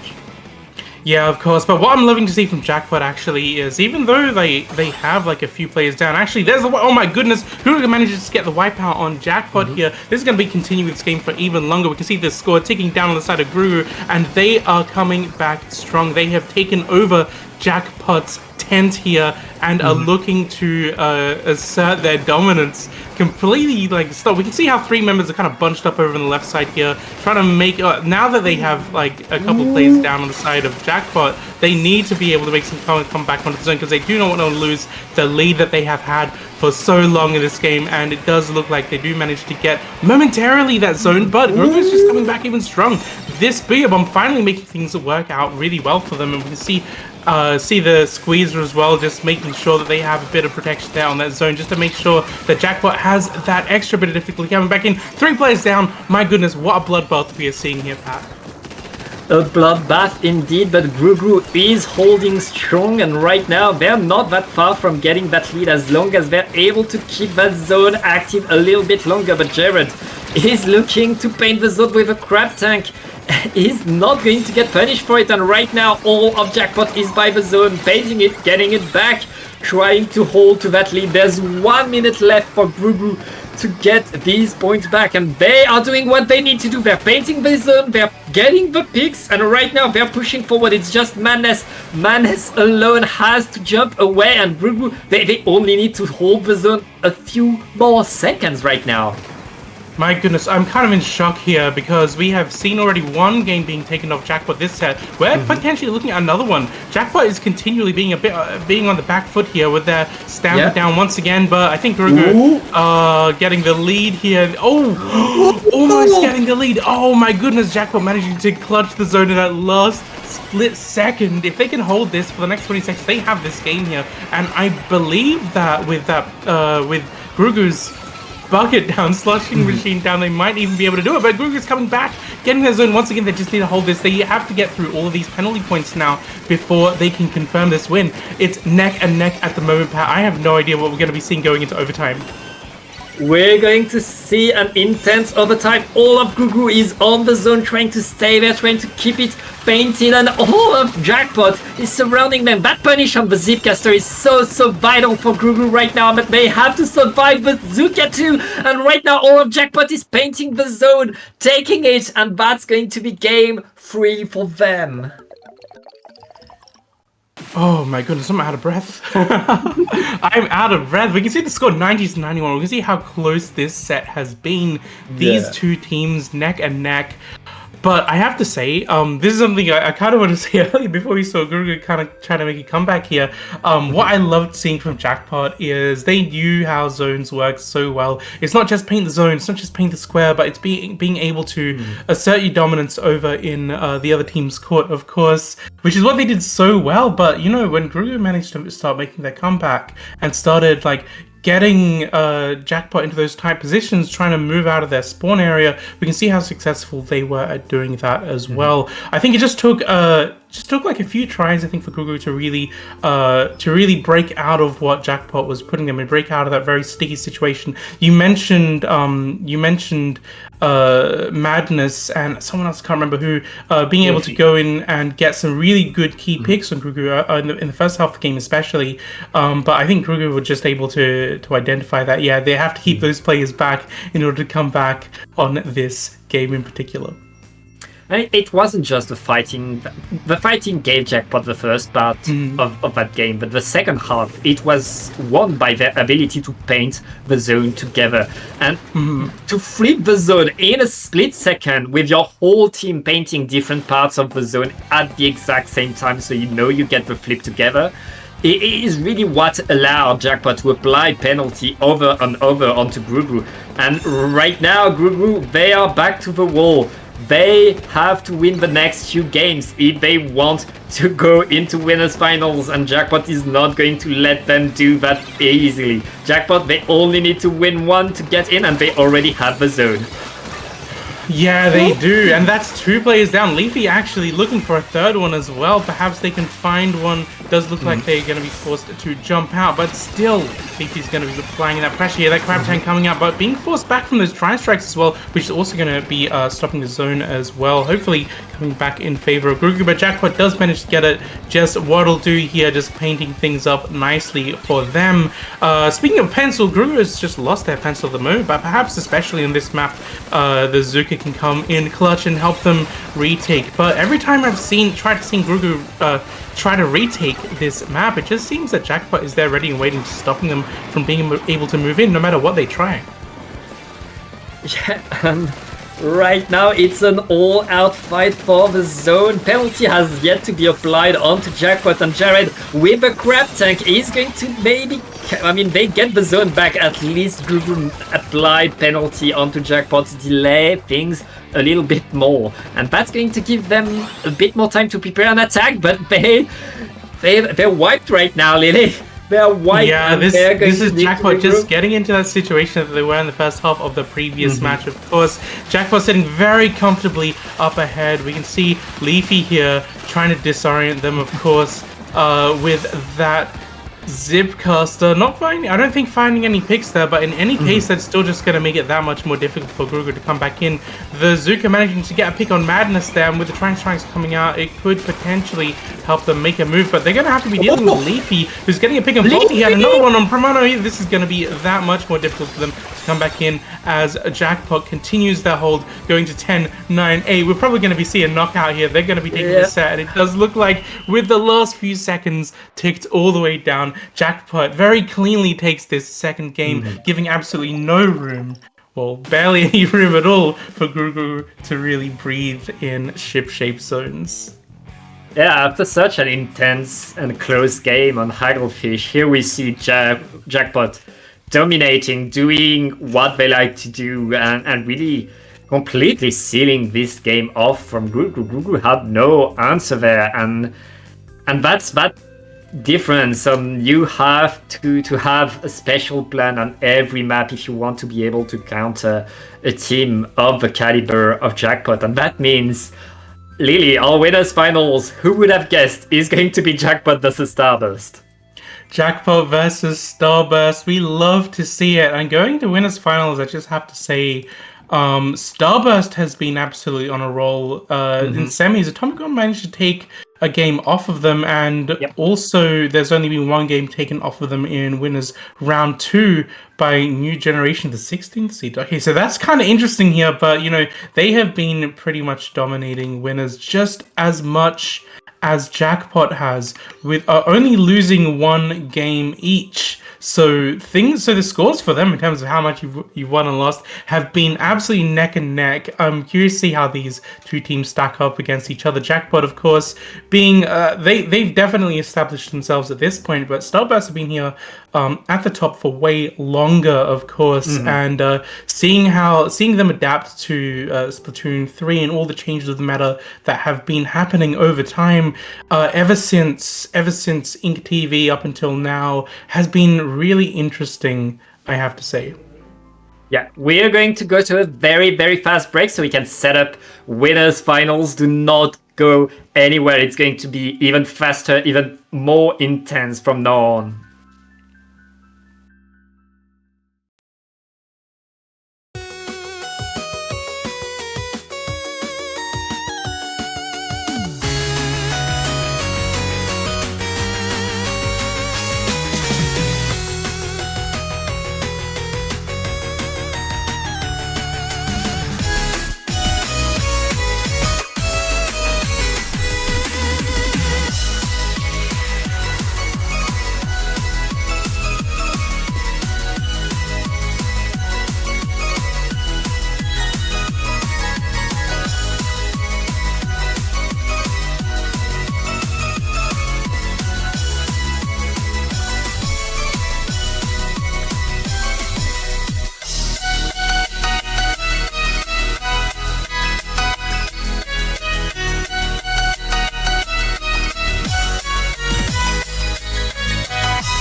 Hello everyone, welcome back to In The Zone. I'm Lily Gravybed and I'm here with Pat.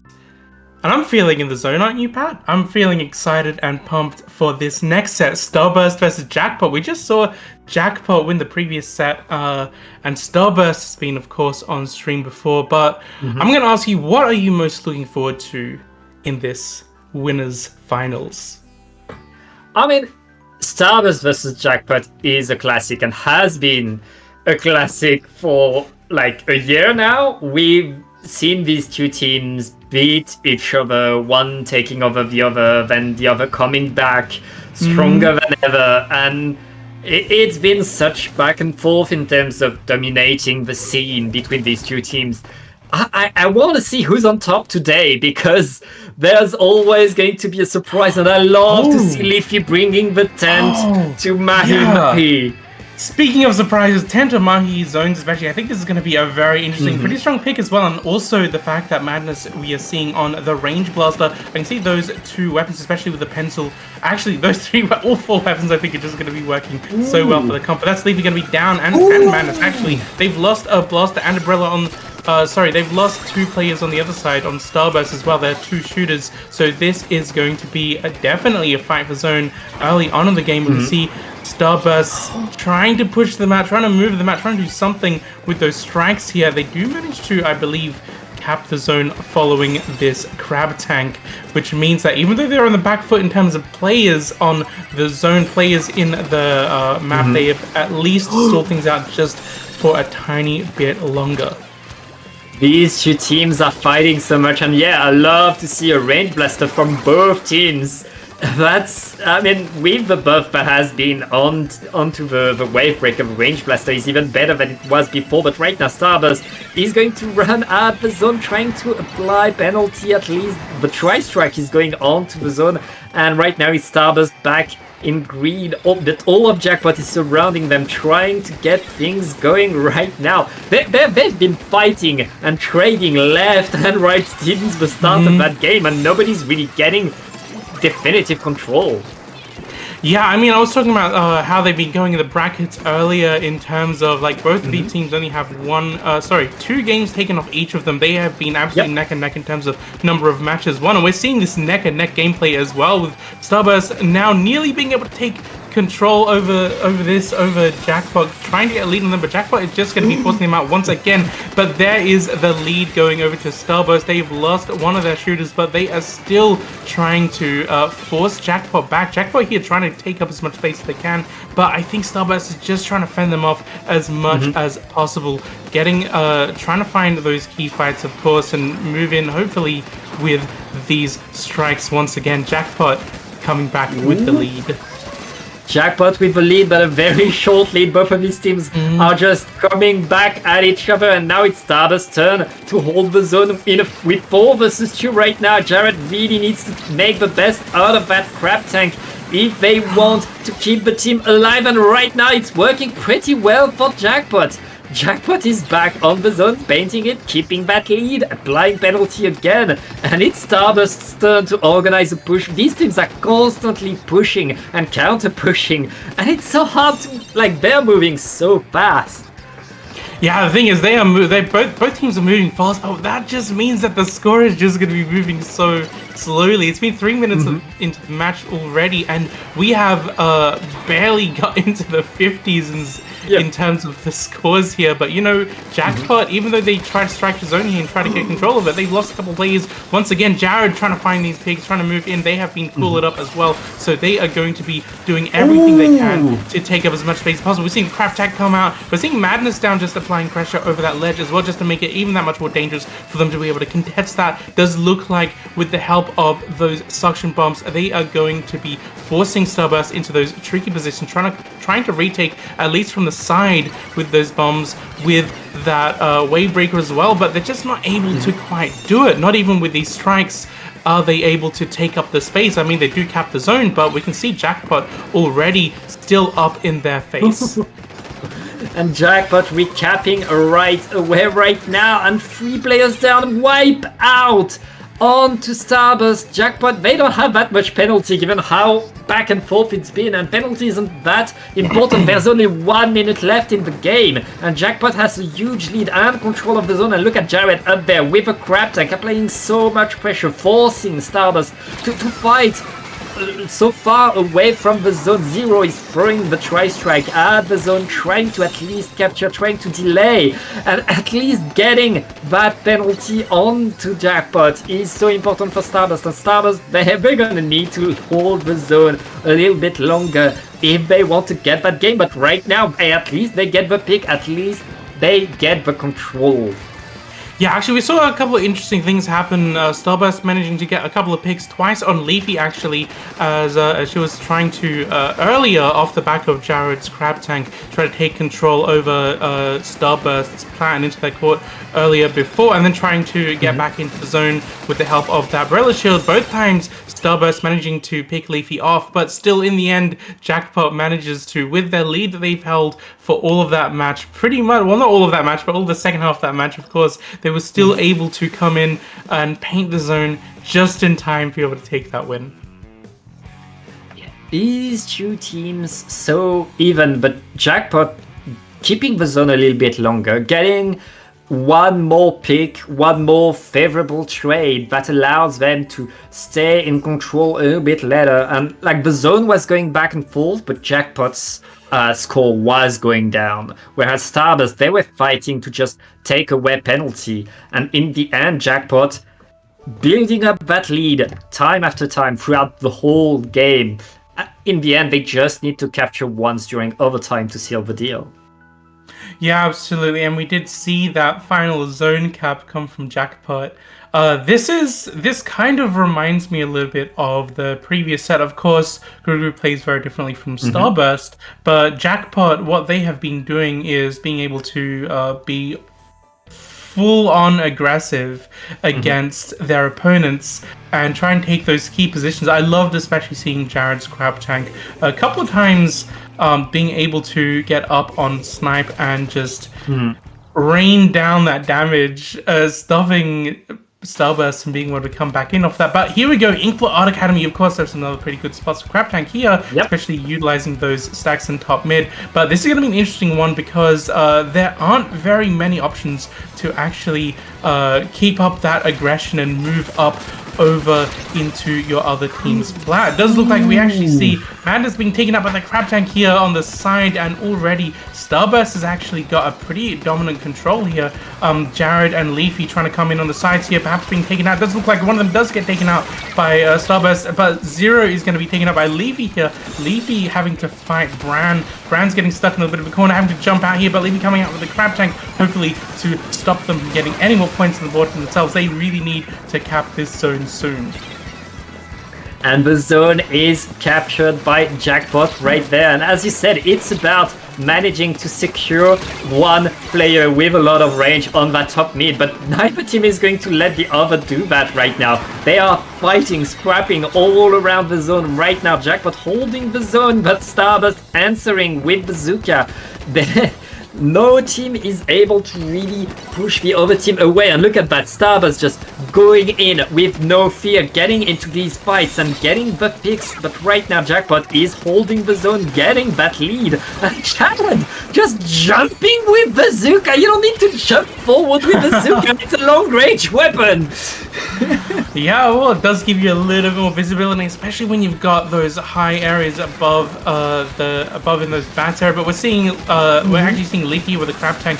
We're seeing a crab tank fight come out. Who's going to be going out top? Doesn't look like actually Leafy gets taken out here by Starburst. Still, two players have gone down on the side of Jackpot, so this could be Starburst. They just need to cap this zone and start pushing up once again.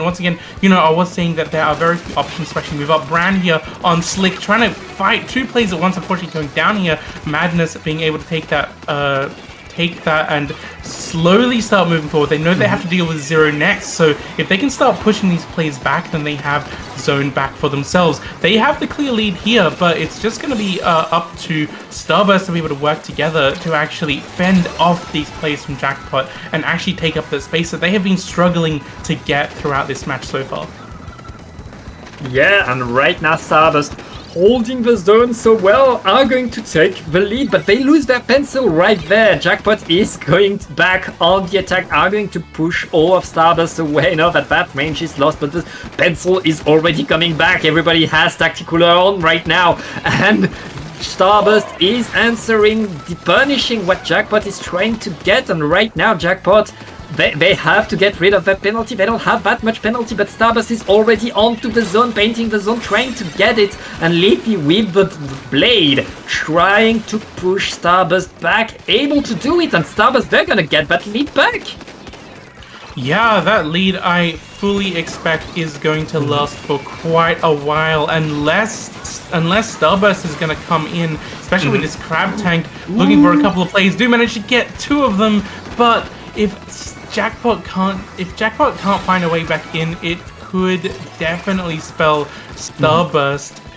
Some kind of Starburst dominant control. You can already see Zero trying to slowly move up, trying to like scout an opening on the side, getting picked off. Brand knows it's a little bit too dangerous to go up that way, but Bagel here does look like they are trying to get a little bit of control, followed up by the crab tank. Of course, the crab tank is always going to be doing a lot of damage over here. Getting a pick on Jared, of course, that is one player that they do not want in the game, and we can see the score taking down now. Well, manages to get Bagel out of the game. Those strikes coming in might actually just hold this for longer, and Starburst having lost 3 players there all at once. It's just me, Jackpot, back in control once again. They are in a very comfortable position now going into this last minute. Just a few points away, Jackpot is able to get back that control and push forward, but 2 players down from 0, 3 players from a single Zuka right now. Starburst gets a free push, gets the zone for free, and with 35 seconds left, they need to keep it just a little bit longer if they want to take that lead. It's going to be down to the wire between these 2 teams, and both teams are struggling for the zone right now. Madness throwing the tri-strike onto the zone. He's going to try to paint it, but that's not enough. Starburst stays in control. They only need to stay in control a bit longer, and with 15 seconds, if Jackpot is able to capture the zone right now, and they do right now, Jackpot should be able to take that game. Starburst needs to paint and capture now, otherwise it's over. Oh my goodness. We were waiting for that at the end, weren't we? We were absolutely just waiting for that final drop of ink on the zone to be able to get that match in favor of Jackpot. Wow, what a match that was. Well, Lily, earlier in the tournament, Ginny was talking about a clean 2-0, about a 2-0 that is clearly a 2-0 where one team is completely dominating. This is not it. Starburst are fighting hard. They're getting the picks. They're going back and forth. It's just Jackpot gets the zone a little bit longer. They get the zone once more. They get the final word. And it's really at that level of closeness between these 2 teams, but Jackpot able to get the edge on Starburst again. Yeah, it really does come down to that little bit of edge that Jackpot certainly has. Starburst has to find something, some kind of flaw, some kind of weak link in Jackpot's play at the moment in order to really take advantage and have the final say for themselves. I do believe that in the next match we might be able to see a little bit of a comeback, because the last 2 matches have been incredibly close, incredibly close from both of these teams. I want to see what Starburst can do to prevent or to really like close in on Jackpot every time they try to force their way in to Starburst's side of the map. Any part of the map that Starburst is trying to come back in on. Yes. Lily, Jackpot is bringing the other pencil and a heavy edit. Okay. Jackpot is mixing things up right now and using the power of the heavy edit on this new map. The ability to move fast and in kit form is so important on these grades, and Leafy is just completely changing how Jackpot is playing, and that's going to force Starburst to adapt. I'm not sure if Starburst know how to play against that, but it looks like right now Starburst are unfazed and getting 3 down onto Jackpot. Now, this is absolutely what I love to see from Starburst, just knowing exactly how to find those weak spots on Jackpot, managing to win those fights without, it didn't even look like they had that much trouble here, and continually being able to keep at least a couple of players down. We can see that they have had that numbers advantage all the way through this game so far, getting into the next minute, and we can see them already. They've gone into the 40s in terms of score. They are completely unfazed, but you know, you were mentioning Jackpot bringing out the other pencil. That's certainly going to help them in terms of holding the area in mid of zone, but thing is, they need to be able to follow up on that, and I didn't really see that happen there. We haven't seen that, and right now it looks like Starburst is about to run away with that game. 15 points, and Jackpot has yet to apply penalty, has yet to do anything in this game. Jared able to get things going with a crab tank. What is that crab tank, Jared? Oh my goodness, okay, so that crab tank certainly helped things out for them. We can see Jared already move up onto the grates here, but unfortunately they are going to be pushed back with a crab tank from the side of Starburst this time. Starburst already has had such dominant control of this match so far, and Jackpot trying to move up hasn't quite had the success that they have had previously, but they are, Madness is going to be finding that pick and brand. Does look like they are going to be losing a couple of players in the process though, but that score is still going to be ticking down for them, as Bagel here has been painting up the zone as all those fights have been breaking out. Jared still trying to make sure that they have this secondary backline with the crab, of course, to continue this going, but that's just going to be another very aggressive crab, and 3 players going down as well, followed up by the wipeout. This is going to be Starburst actually coming in really strong, and I have to say, 2 players going up, finding that opportunity off the back of that wipeout is just going to, I think, put Starburst in a position where Jackpot just is gonna almost struggle a little bit.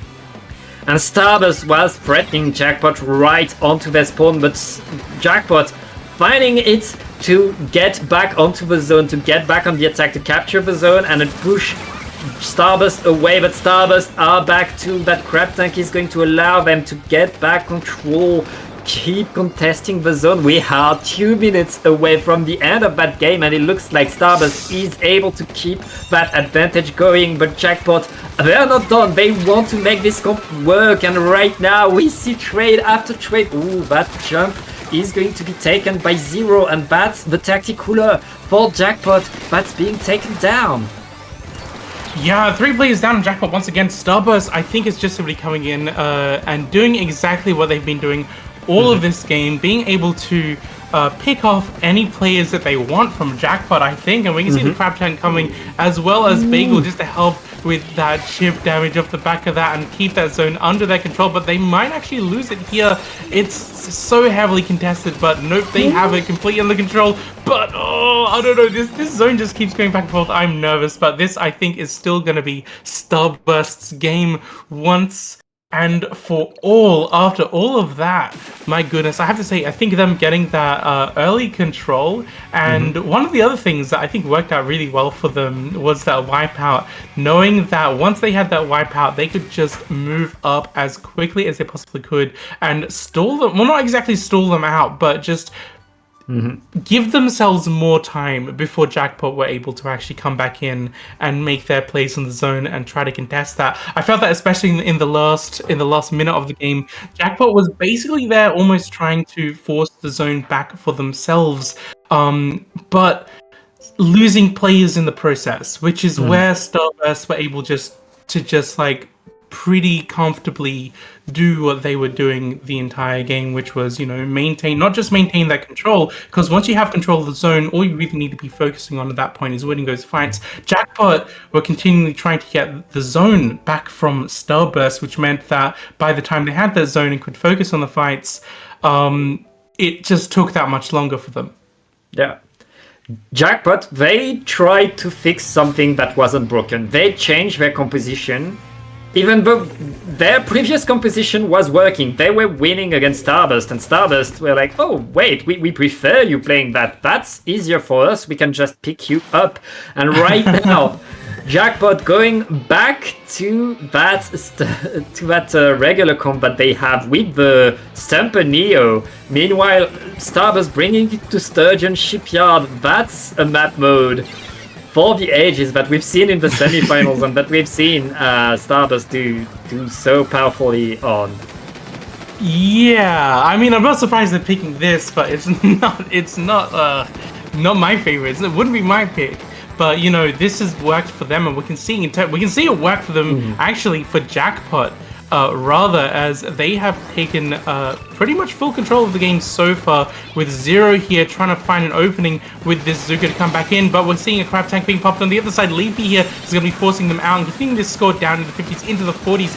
Actually, Starburst actually has a Crab Tank ready to go themselves to try and make a return to that. Hopefully they can push in with this. This could be actually the opposite of what, or kind of like, we're kind of seeing the same thing as the previous game, but like, the roles reversed, the teams kind of reversed here. Wait a minute, here we go. Starburst managing to get the zone. Pat, what are we seeing here? Starburst get the zone for a split second, but Jackpot instantly gets it back and keeps that control. But right now, that pick on the pencil is what Starburst needs. The ability to move forward, get pick after pick, and force the punish. Finally, Starburst has that real control over the zone, and that's where you make the big points on this map. Right now, Jackpot needs to use the Zuka, they need to use the specials, they need to use their range if they want to move Jackpot, to move Starburst away, and Jackpot is already moving forward. What a Zuka shot by Magnus there! Oh, Magnus getting two! Madness absolutely going mad here for that zone, mad for power here, which is absolutely what we're seeing from Jackpot. They start to move up with Starburst on the respawn. Starburst are going to have to do a bit of work here, especially with that Zuka coming out once again, but I don't think they're going to be getting any picks off the back of that. Jackpot's in a pretty good position here. Not only do they have a Zuka for themselves, but they have a Crab Tank. Unfortunately, they have lost that Zuka, but you know, being all cooled up, they're going to be coming back in with the Zuka anyway, so they are going to be continuing their dominant control, but having lost a couple of plays, especially that pencil, things might spell the end for that push here. Ooh, that was a nice little flank. A nice little flank indeed, and that's the start of a good hold by Starburst. Jackpot is ending it right away, but 2 players down onto Starburst, and Jackpot is already pushing the zone. That's what you get between these two teams. You cannot catch your breath, and they are moving, fighting for the zone. Starburst is holding strong, though. They keep the zone painted, and with 2 down onto Jackpot, Starburst is on their way to get that lead. Jared moving in, fighting as much as he can, and right now able to get an extra pick. That's the zone flip for Jackpot right there. Yeah, Jared almost looking for another one as well, but knowing, okay, you know, with those 3 players that they managed to pick off, that is exactly all they need at this point. This is a score of 27-32. So this is once again neck and neck. Starburst still have their specials ready to make a comeback, of course, but with the Crab Tank coming out, Leafy is still causing an absolute ruckus in their court, looking for someone, looking for a pick here, but I wonder exactly who's going to be coming out. Managing to get 2 and going down, but that jump is going to be coming out, unfortunately. Still managing to get a pick, but still going down with the trade. 4, 3, 2, 1. I think this is just going to be Jackpot's game here. Jackpot taking the set off of Starburst. 3-1. My goodness, what a set that was, and what an incredible win. Seeing those fights actually break out over in court at the very end with those jumps, I'm kind of flabbergasted there. Yeah, Leafy keeping the fight right in Starburst's court ensured that Jackpot could stay in control of the rest of the map. And then Starburst panicking, getting the super jumps in, getting the super jump camped there.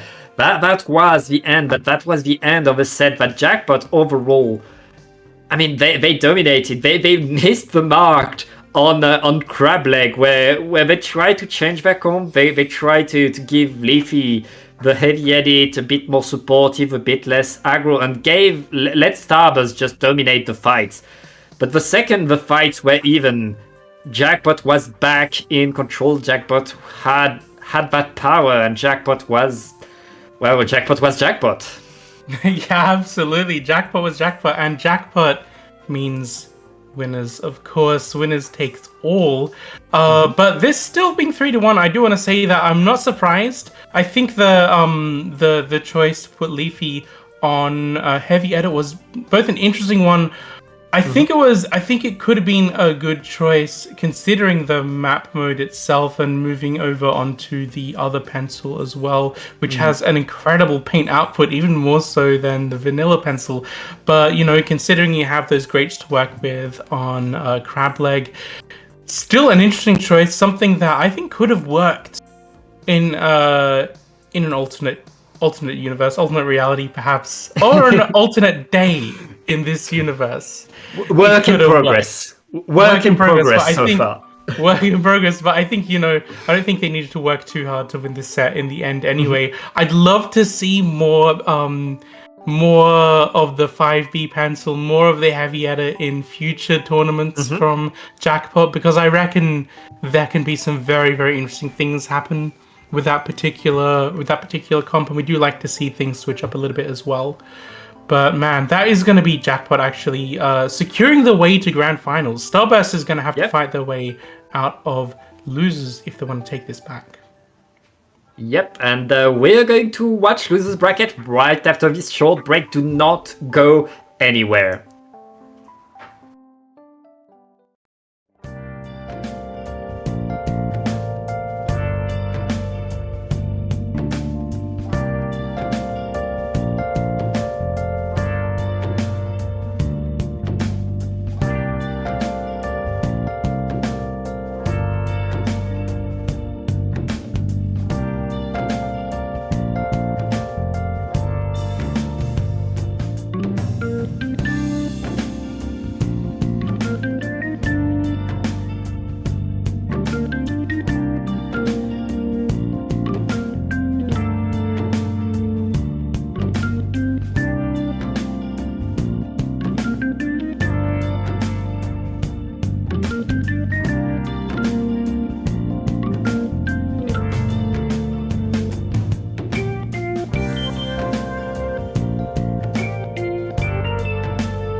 Splatoon Stronghold, a stronghold for competitive Splatoon, providing resources to long-timers and newcomers alike. If you're new to the competitive scene or still figuring out how to join, we have a getting started guide and plenty of other resources to help you in your journey. If you are a seasoned veteran, we still have plenty to offer. You can find and join tournaments as well as participate in our Captain Forum and find free agents and teams. Our mission is to make competitive Splatoon easily accessible to everyone. So what are you waiting for? Join the Splatoon Stronghold today!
Hello everyone and welcome back to In the Zone. I'm Lily Gravy Bread. You can just call me Lily, and I'm here with Pat, and we are going to be taking you through the last couple of matches of Losers Bracket before bringing you Grand Finals.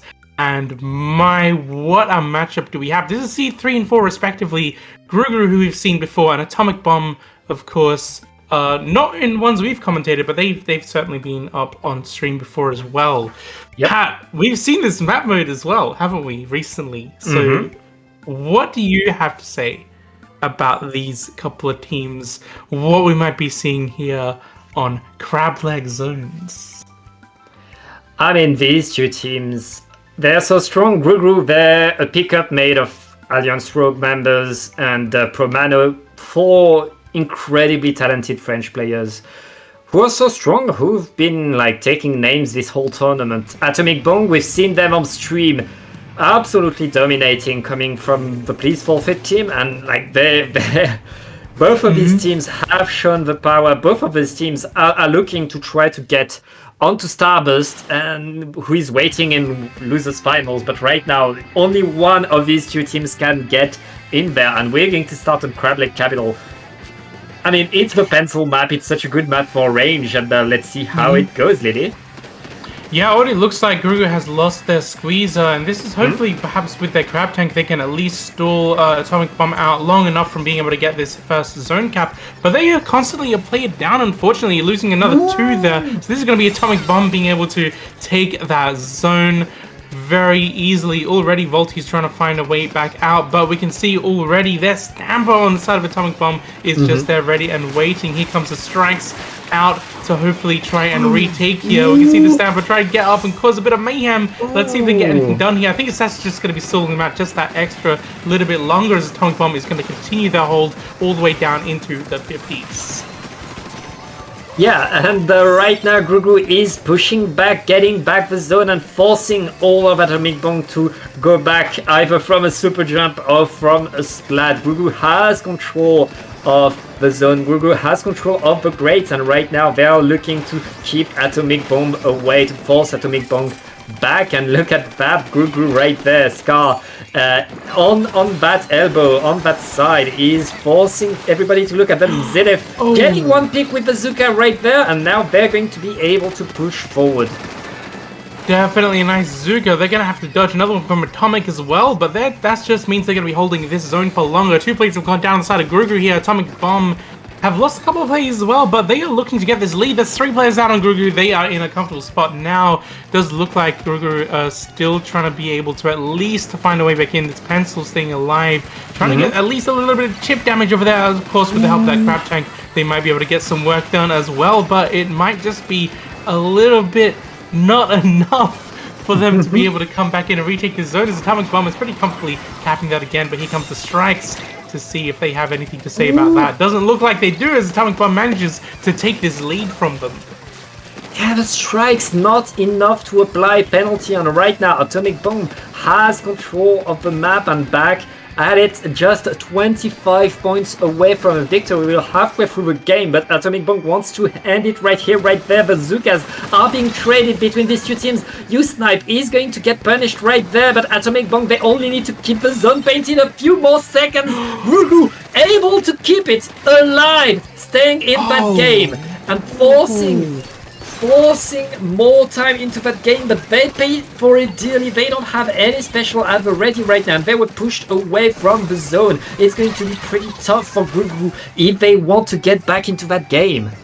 Oh yeah, and they were getting forced in some tight positions here, but being able to get the Stamper out, of course, who was being an absolute menace before, is going to be huge for Grougrou. 2 players having gone down, the Stamper and the Squeezer. You can see Volti here in the middle of the zone being able to try and at least help paint it up. Zenith has gone down on the side of Atomic Bomb as well. We are seeing that that Grougrou is actually coming back in full force. They just need to be able to move up and take some space here. Hopefully with the strikes they can help themselves do that, but they haven't got... We can see how Atomic Bomb is actually slowly inching forward, managing to get the Grougrou's 1 player down, another one down as well. Zenith here up in the middle of the grades. This is a precarious position to be in, but popping the Zuka as well. Hopefully they are able to force them back just long enough. Trying to find a pick there, but it does look like that is going to be a Zuka, perhaps in the face. Actually, Zenith dropping down, surviving that. My goodness, what is Zenith doing? Zenith finally going down in the zone there. That was a little bit unfortunate, sticky situation to be in, but that's still going to be Grougrou holding the zone, thankfully for them. Grougrou holding the zone pretty strong, and right now they're pretty much out of their penalty in that last minute. They just need to hold a little bit longer. Atomic Bomb, they need to get a big push going if they want to deny that win from Grougrou. 45 seconds and 30 points. U-Snipe is already onto the zone. Zenith deploying the Zuka, and right now all of Atomic Bomb is painting the zone, and they got Grougrou cornered right there. That is so dangerous for Grougrou. Grougrou is in a bad situation. 30 seconds left. They need to get that zone back right now if they want to stay into that game. Atomic Bomb, they just need to keep the fight a bit away from the zone. 20 more seconds. The tri-strikes are coming for Grougrou. These tri-strikes are key to painting the zone right now. They're not enough, and all of Atomic Bomb is able to paint again. 10 seconds and Atomic Bomb is still in control. 2 players down on each side. 3 players down. Delayed wipe, and Grougrou takes the zone. They're gonna need an overtime win. Oh, that was a full wipeout. This is going to be absolutely up to Grougrou to force back this Atomic Bomb from exploding in the zone right now. This is going to be such a hard-fought battle at the moment. U-Snipe here trying to get that, trying to cause some mayhem in the zone, trying to get the zone painted up. Doesn't look like they lose control. That's 3 players down, and the wipeout. Atomic Bomb finally being able to take that in overtime against that formidable force that was Grougrou here. Man. Atomic Bomb, they were wiped. And in 10 seconds, they were back onto the map, back into the push, and getting a wipeout of their own to capture the zone. 1-0 for Atomic Bomb right there. And what a 1-0. That certainly was a 1-0 so far. It's definitely setting the pace both of these teams in this set. Grougrou certainly a formidable force against Atomic Bomb, as I said before. Love to see them be able to hold for so long, and I also really enjoyed how both these teams were definitely able to kind of like just take the zone back from each other, back and forth. Definitely interesting. I'm hoping to see one of these teams be able to push up even that much more aggressively, I think, to be able to set their dominance for even longer throughout one of these pushes. Oh yeah, I'm curious to see what happens in the next match anyway. Yeah, these two teams were so close, and Lily, we are going to Flounder Heights right now. What is this? Is this early 2023? What are we doing here? I guess someone might be cooking. Flounder Heights. The teams are picking the maps, and Grougrou chose that Flounder Heights map right there.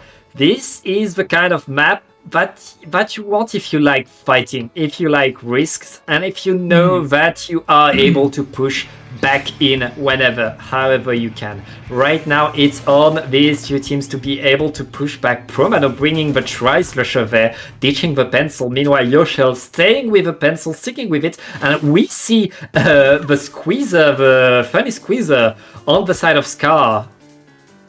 Yeah, of course. I think like Scar having the longest range, of course, you aren't really going to be thinking too much about playing slowly, considering the weapon comp that they have.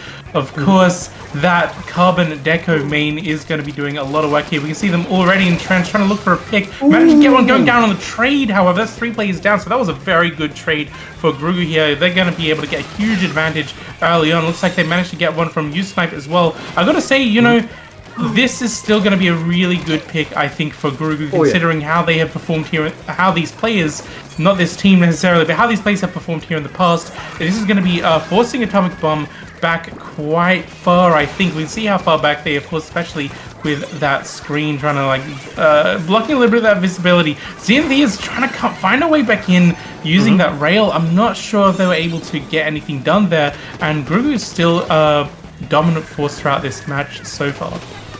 Yeah, Grougrou staying in control off top, but right now Atomic Bomb getting back in, flanking the zone, and probably capturing. Oh no, they didn't flank, but right now they're onto the zone. They're able to get it, push forward, and really push Grougrou away. Grougrou has to jump out, and now, apart from Volty is going to be punished right there. Atomic Bomb has the control of top mid right now, that control that they've been waiting for, and now it's Atomic Bomb's turn to really hold that zone. And I mean, you know, Flounder, once you have that zone, you can keep it for so long if you know how to defend it, and both of these teams know how to defend that zone. But it looks like Grougrou right now is able to get the picks to get forward and at least capture their side of the zone to neutralize.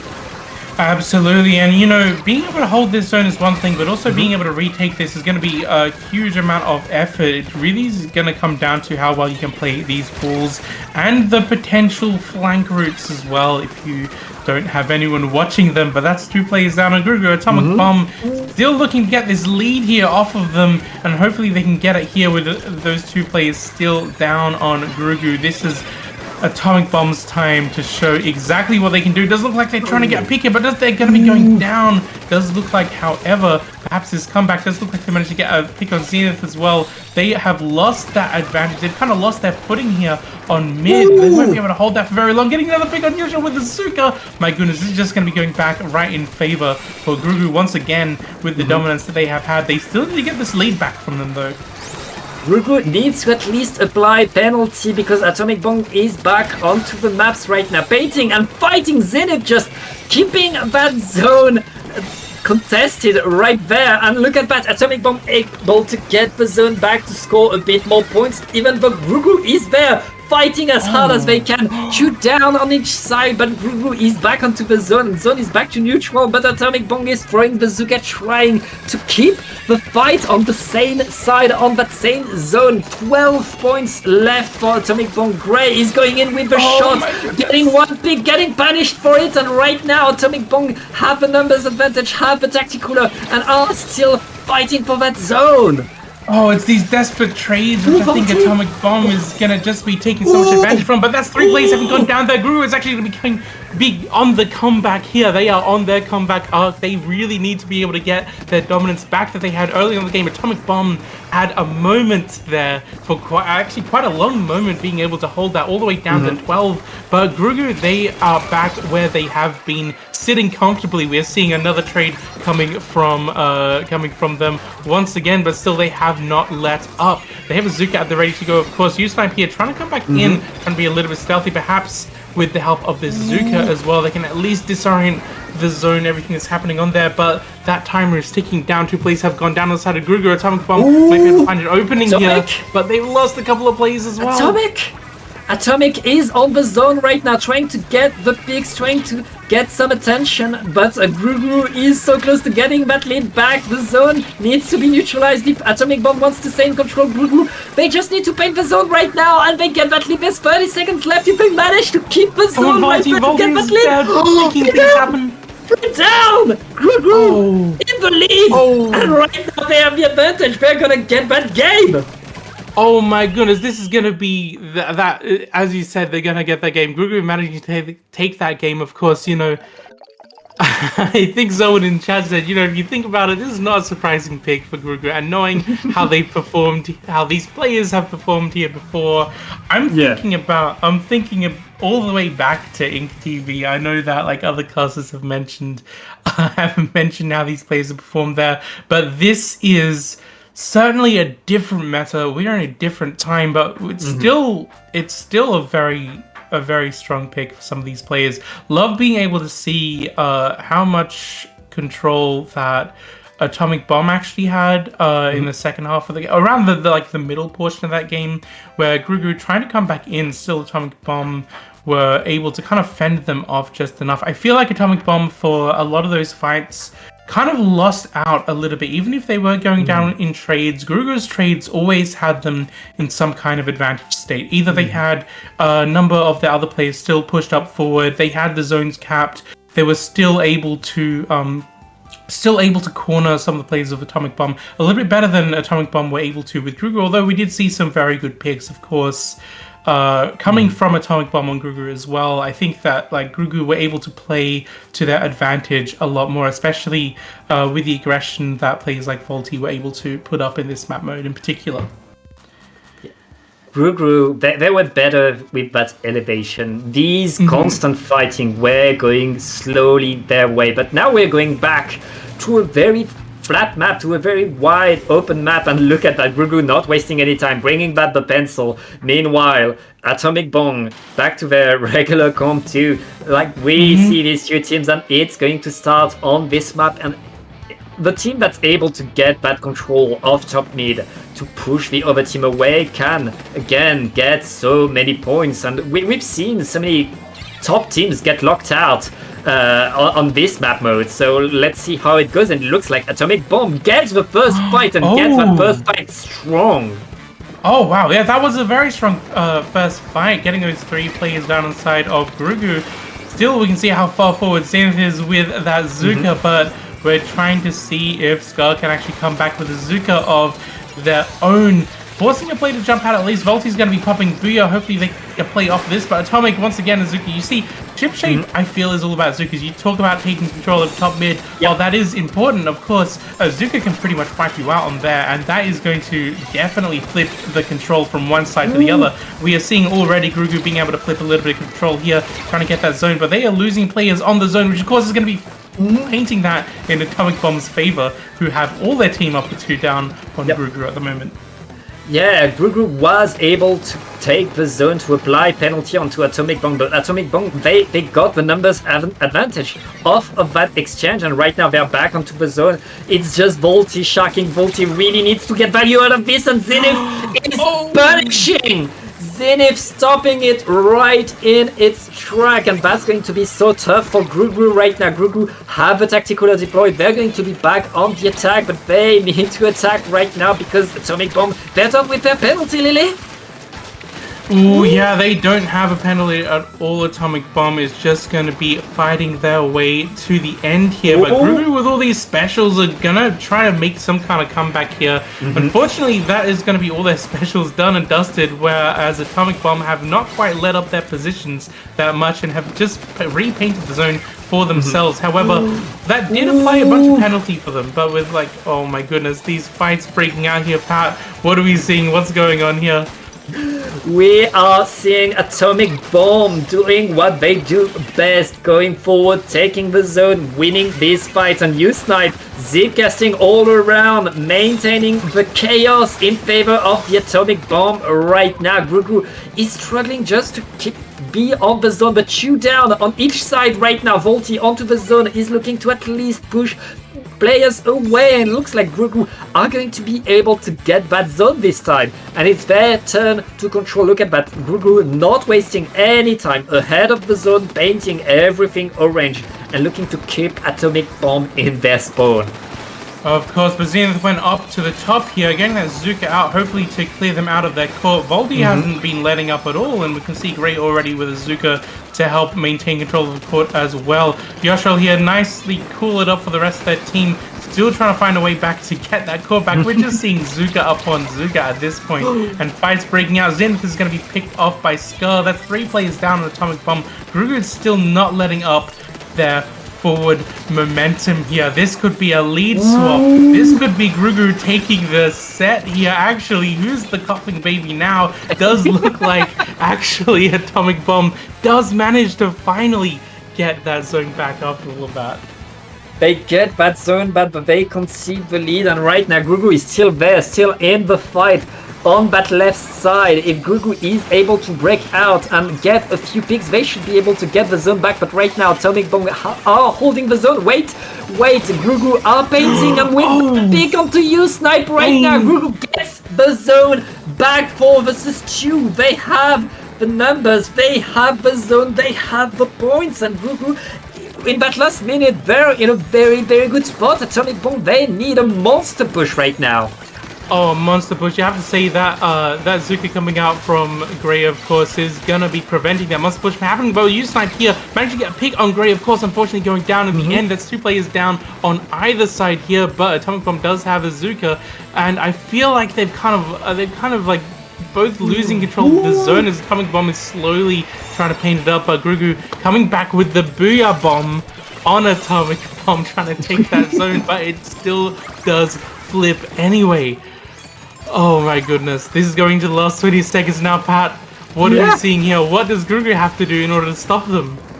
Just a few seconds left, and Atomic Bomb, they're almost rid of their penalty. They could get the lead right here, right there. Just a few more seconds. It's going to be overtime by a hair, I think. And right now, no, they take the lead. They take the lead in the league of time, and Atomic Bomb gets game number 3. But what a close set.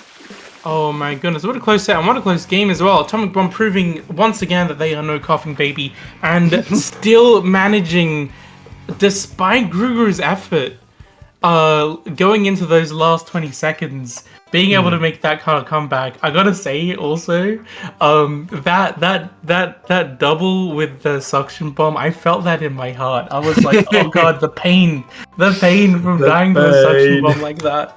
Oh my goodness, that was what a great set though. That's gonna be it for Grougrou. However, Atomic Bomb proving that they are worthy of fighting Starburst in losers finals. Yes, Starburst in losers finals, and it was Starburst that put Atomic Bomb into that losers bracket. This is the comeback set for Atomic Bomb. Did Atomic Bomb learn from their defeat against Starburst? They managed to take 1 game off of them. Now they need to take 3. Oh, this is exciting. This is super exciting. Love to see a story like this happen between two teams, of course. When you go into losers bracket, you're going to be fighting more games. You're going to be doing more. You're going to be facing more teams that have been pushed out by teams such as Starburst, of course. So if you can if you can fight your way through all of those teams that have been knocked down to losers bracket, then you may very well come back strong enough to overtake your former opponents, and that's what we're going to be seeing next. However, but before then, I believe will we be going to a break, or are we going straight in? Yeah, we're going to a short break so we can set that up. Don't break. go anywhere. Of course.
And welcome back to In the Zone 32. We are back with Starburst versus Atomic Bomb, a match that we've seen before, but now it's in losers finals. Now it's for the grand final spot, and it's back to a best of 5. We're going to start on Mako Zones. I am Pat here with Lily, and I'm so excited to watch some more of these incredible teams we have today.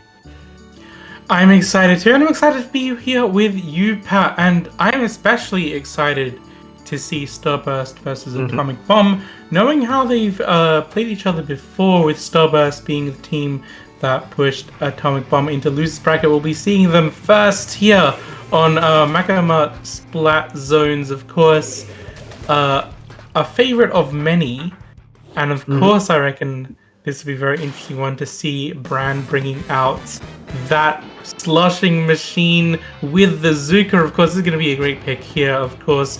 Zenith sticking to their shot, of course, and also that pencil going to be doing some fantastic work painting the zone. Both teams at the moment just trying to take control here. We're seeing an early crab already from the side of Starburst to at least take further control over the other stack, and even getting some of that chip damage into Breakfast, but Atomic is already trying to get some picks. Unfortunately, they have lost a play on the side of Atomic Bomb. We're seeing a nice flank. Unfortunately, they may be picked off there. It does look like that is going to be them picking off. But Zenith getting a Zuka to the face in the middle of the Zuka as well. Oh my goodness, that is not going to be them taking the zone just yet. But the score at the moment is only neck and neck.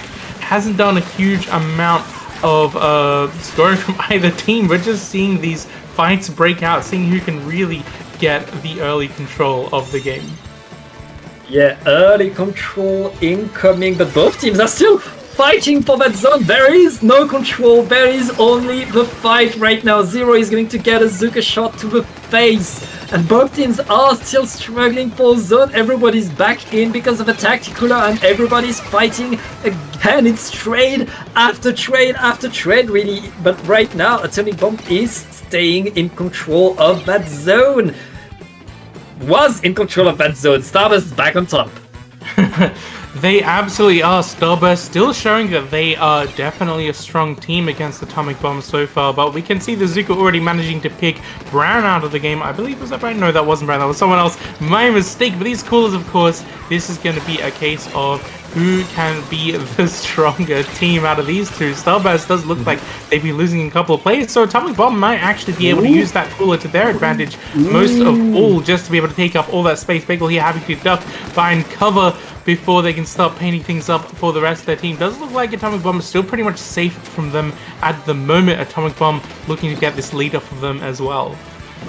Yeah, Atomic Bomb getting in right now, getting more time, getting more picks, and getting the zone a bit longer right now. Zenith is still in there trying to get more out of it, has to drop away, but with that Zuka is applying even more pressure. Just 30 points left for Atomic Bomb to get that first win, but Starburst finally back onto the zone, using the crab tank to apply so much pressure, and with the Zukas, it looks like Starburst is getting in strong. Absolutely. Zero trying to get a flank through Breakfast with the help of Nolan as well. It does look like, unfortunately, both players go down, and so does Snipe here.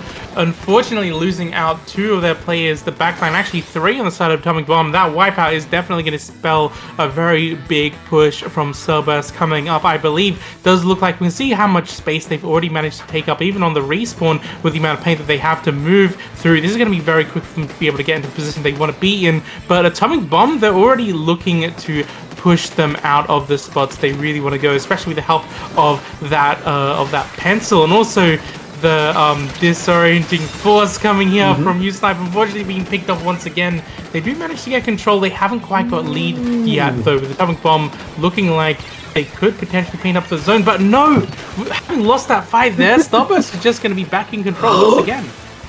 Yes, Starburst back in control, but U-Snipe is behind them, is going to get a lot of fire from Starburst, giving the time for the rest of Atomic Bomb to get onto the zone right now, and Starburst is staying on top though, and if they can manage to keep that zone to avoid that penalty, okay, they don't avoid that penalty. Atomic Bomb is able to push Starburst away and play off of their advantage. There's just 1 minute left, Lily, and right now Atomic Bomb is just 2 points ahead. 2 points ahead, but these 2 points can be so far apart considering the penalty that both these teams have to work through on either side. The thing is, Starburst, they keep losing these fights at the moment. We saw someone get cornered before, still managing to go down with the trade, but still that's just going to mean Atomic Bomb at the moment has a lot of wriggle room here. I think that Starburst with the help of the Zuka could potentially make something happen, but that Zuka didn't actually pick anyone off here, and they've lost U-Snipe in the process as well, so I think Starburst might actually, if they're able to, with the help of this Crab Tank, might be able to take this zone back for themselves.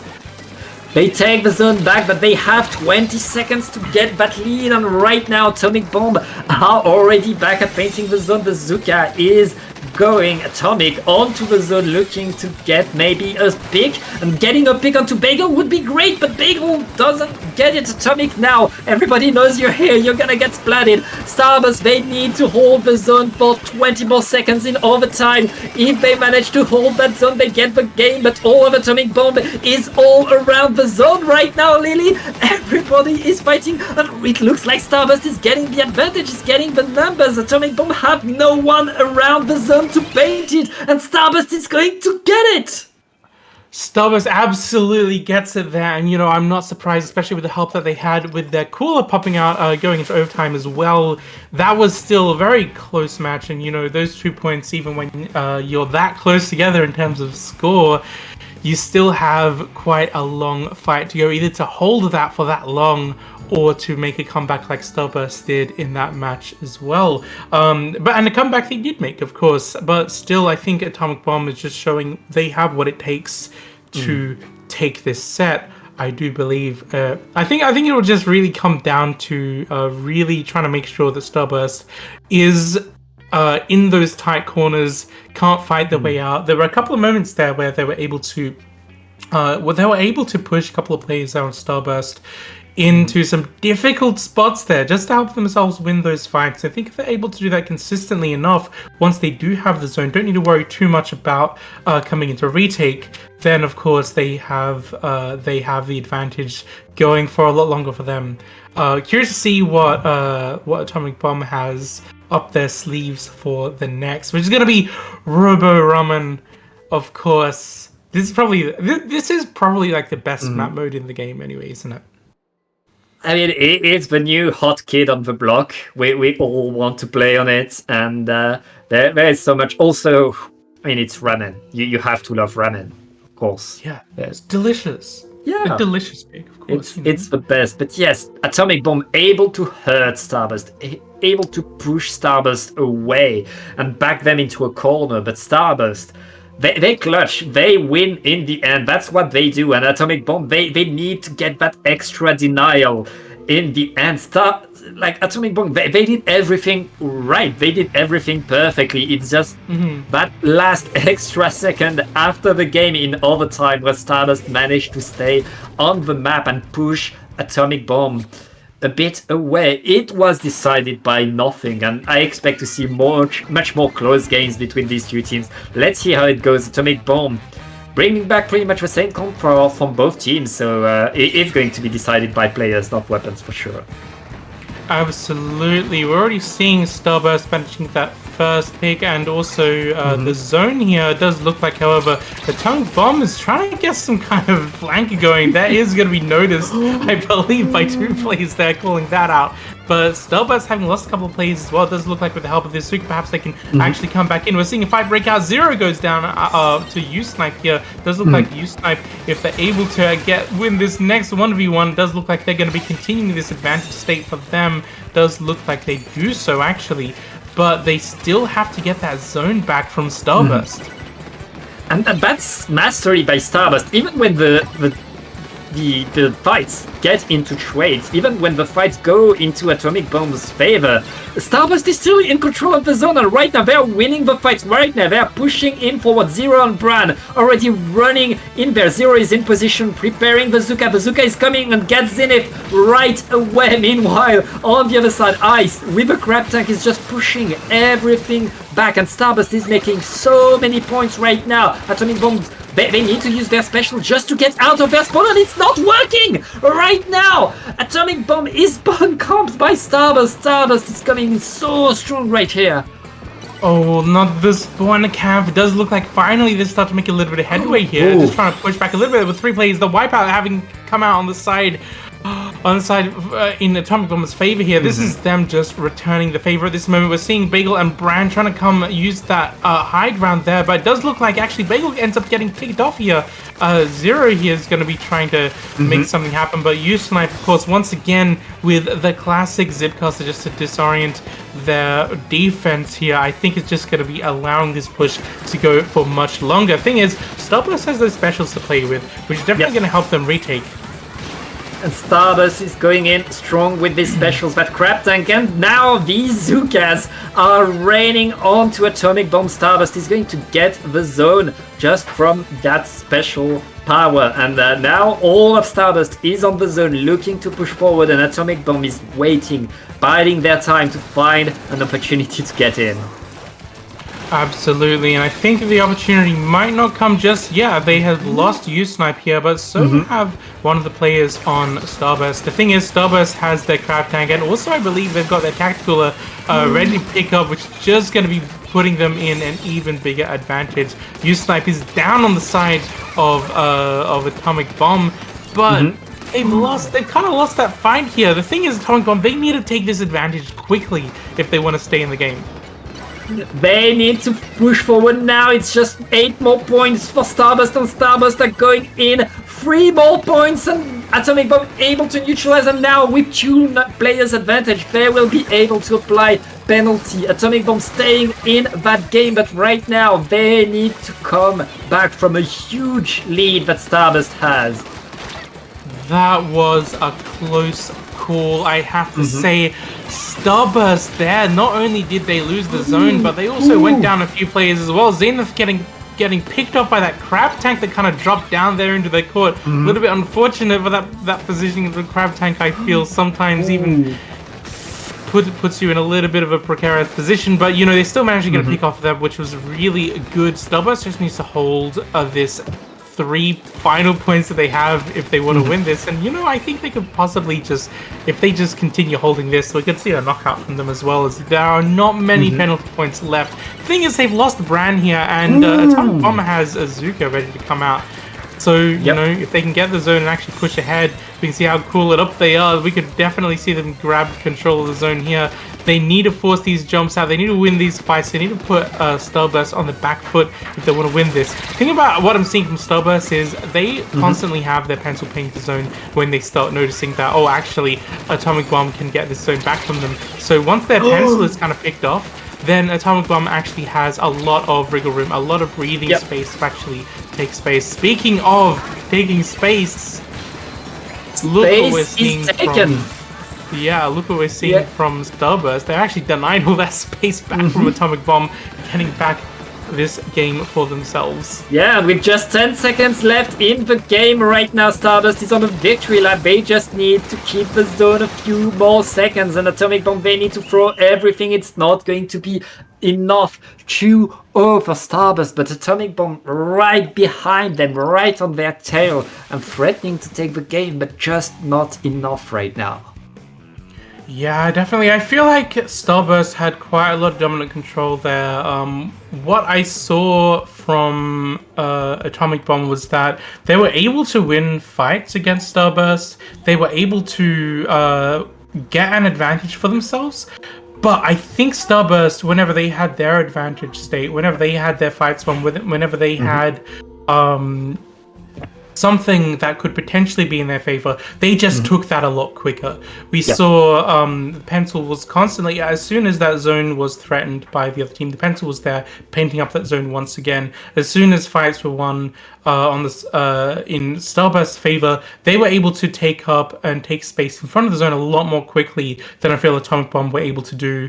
And I think that's also just testament to how Starburst was definitely able to not only like use the map extremely well, the map terrain to their advantage, but also the paint output that they had, knowing that, you know, if they have paint on the ground, they can just move faster than Atomic Bomb. Yeah, Starburst just a bit faster, just a bit more effective, just capturing the zone. a bit faster, getting one more pick, and that's all it takes. That's all you need. And right now we're going back to Inkblot zones. Inkblot Art Academy. Such a classic. Again, it's about getting control of that top mid. It's about these huge vantage points that allow you to take and to keep that control for so long. And I mean, we're gonna see more crab tanks and Zukas. Yeah, of course. Crab tanks and Zukas tend to be what we're seeing a lot of at the moment, of course, with the pencil on the backline. Pretty much the staple backline at the moment at this level of play anyway.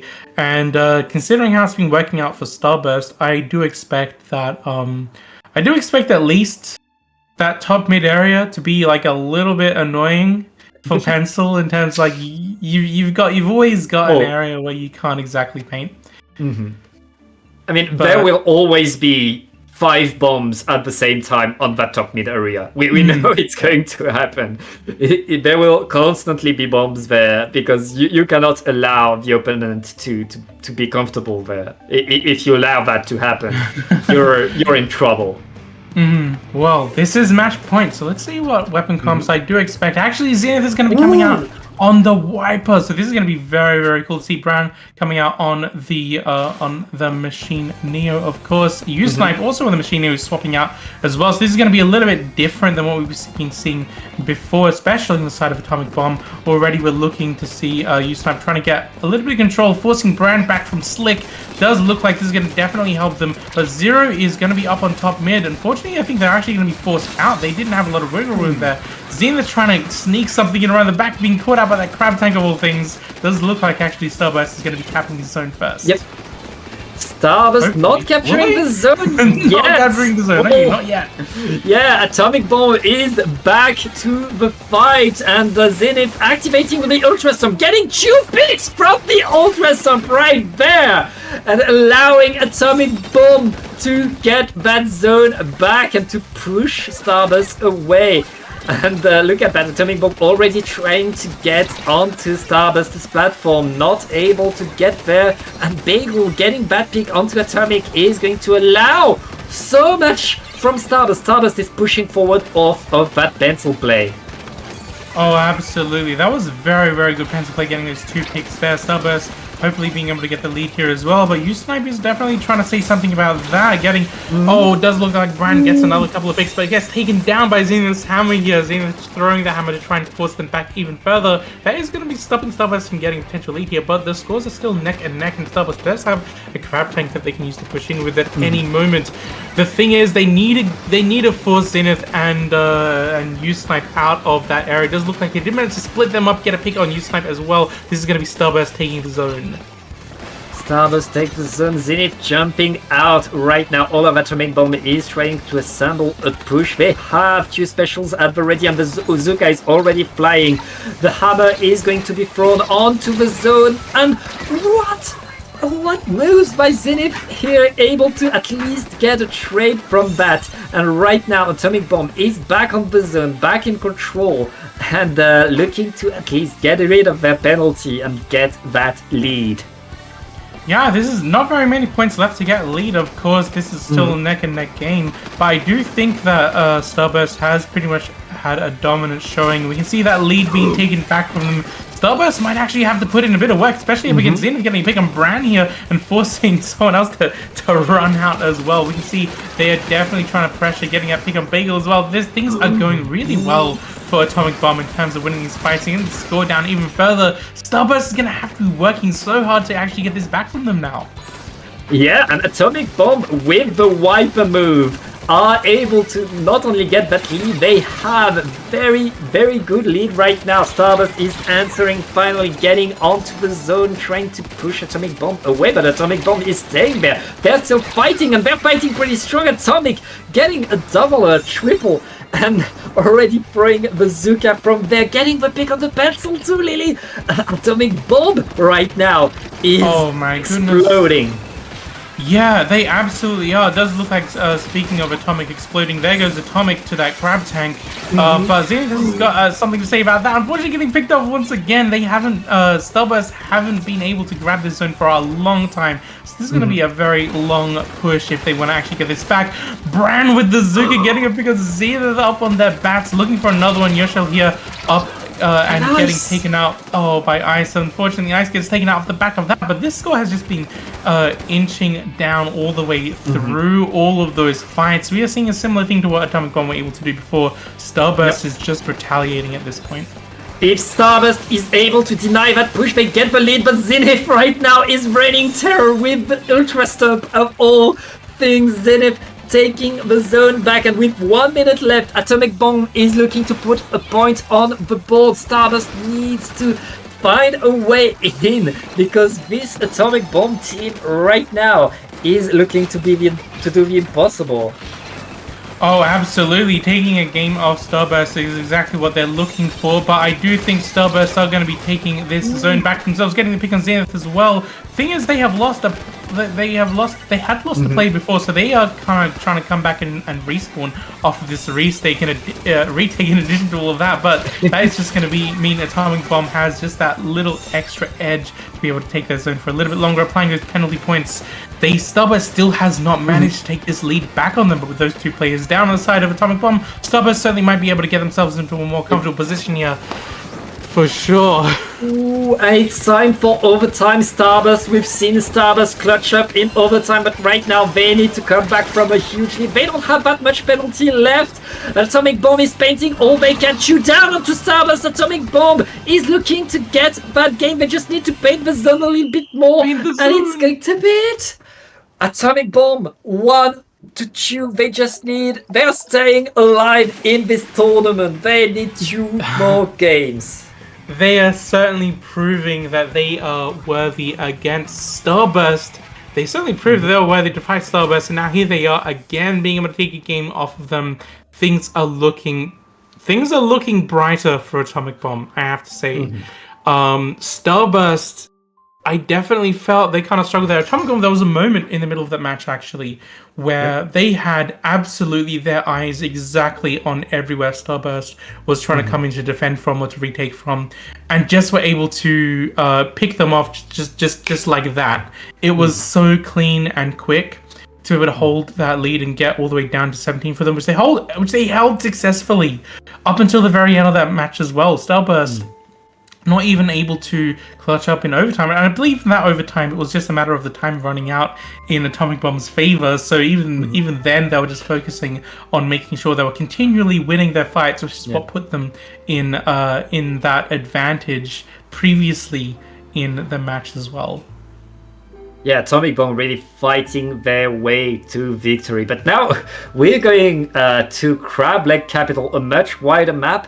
I'm not sure if we're going to see the Wiper come back, but I mean, the Wiper was working for Atomic Bomb. The Wiper got these picks. The Ultra Stumps was really getting picks, getting value, but this is a different map. This is much more wide, much more open, and you can see that Stumper coming away.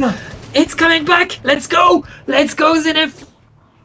Let's go, Zenith. Love to see Zenith on the Wiper. One of the strongest Wiper players in outside of JP, of course. Anyway, we're actually seeing, I think, pretty much the same comp come out from Starburst, so hopefully they can definitely make this work for themselves. Already, early Crab Tank coming out, and the Cooler as well, just to give them that advantage early on. That's 2 players down on the side of Atomic Bomb, so this is definitely a dominant opening for Starburst. Even though they have lost a couple of players off the back of that, they still have that early push in for themselves. That early push in, but here comes the Ultra Stomp. The Ultra Stomp getting one, missing the other. Bagel is going to get the super jumps in, but Atomic Bomb are going to get the zone right there. Zuka is deployed, not finding anything for Atomic Bomb, but right now both teams are just fighting for that zone again. And look at that, U-Snipe and Zenith are just running forward, trying to get these picks.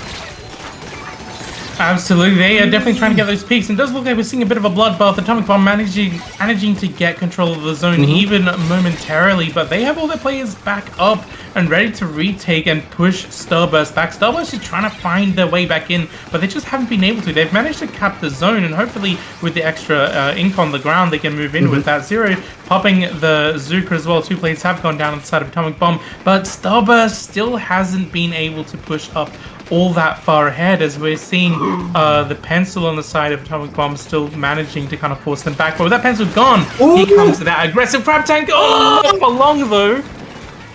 That crab tank looked so dominant, but the Zuka said no, and right now Atomic Bomb is going onto the zone, applying penalty and taking some space. That hammer is going to punish the Zuka there, and Atomic Bomb are back in control. It's their turn to hold all of the map, to paint everything yellow, and to push Starburst away, but Starburst is answering. Starburst is back at it, and that crab tank is already there trying to get things going, but Atomic Bomb stays strong. No penalty applied on them. They could get lead off of this, Lily.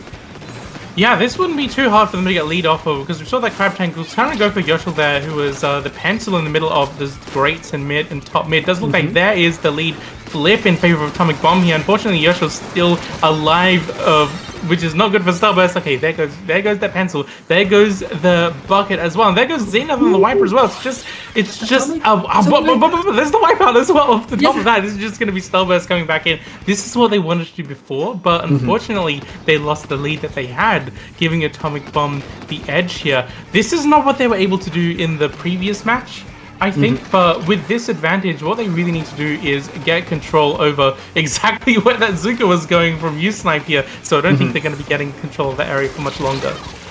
Ooh, and Zenith getting punished right at the start of the Ultra Stamp. Starburst staying in control right there and resisting the push from Atomic Bomb. This is going to be the lead, and right now Atomic Bomb, they need to throw everything they have in the battle, because all of Starburst is holding pretty strong right there. That crab tank is delaying the push, and it looks like Starburst is going to get game number 4 and qualify for your grand finals. Wow, it's gonna be Starburst versus Jackpot, I believe, isn't it? But my goodness, what a match that was. I almost expected Atomic Bomb to actually make a comeback in the middle of that match, considering how much of a dominant force they were in the previous one, how well they were able to pick and win those fights as well, and how well they were able to actually maintain a lot of control in that one. I felt that there are many cases where the that bridge, the top of that bridge, if you were on the attacking side, of course, on the, hang on, which one is it? The top right side. I get my lefts and rights mixed up all the time. Of course, I felt like Atomic Bomb were able to definitely have their eyes on whenever Starburst were trying to come up there and make something happen. And of course, you remember with that crab tank, the Zuka to the crab tank just canceling that as well. Yeah. That just stopped any team from really being able to spawn camp or take up too much space. And I felt that we saw that kind of back and forth a lot of that game. Both teams tried to move up, but every time they tried to move up that far, the other team knew that they're coming and we're ready for them. Yeah, in the end, the difference between these two teams is experience. Atomic Bomb 1 year ago, nobody knew some of these players. Some of these players were still like mid-level and trying to get there. It's only been 6 months that these players are at that level of challenging teams like Starburst and trying to get games off of them. And now they're here, but Starburst, they've been here for years now. At least 2 years that Starburst is one of the best teams in the West. And that's that extra experience, that extra resistance that Starburst has that allows them to just pull through and clutch it up against a team like Atomic Bomb. But Atomic Bomb, for sure, keep an eye on them, because they will be back next tournament and they will take games of Starburst again later. But it's going to be the end for Atomic Bomb. It's going to be Starburst versus Jackpot in Grand Finals right after this very, very short break.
Hello everyone and welcome back to In the Zone. I'm Lily and I'm here with Pat, and it is time, Pat. It's time for the be-all and end-all of this tournament.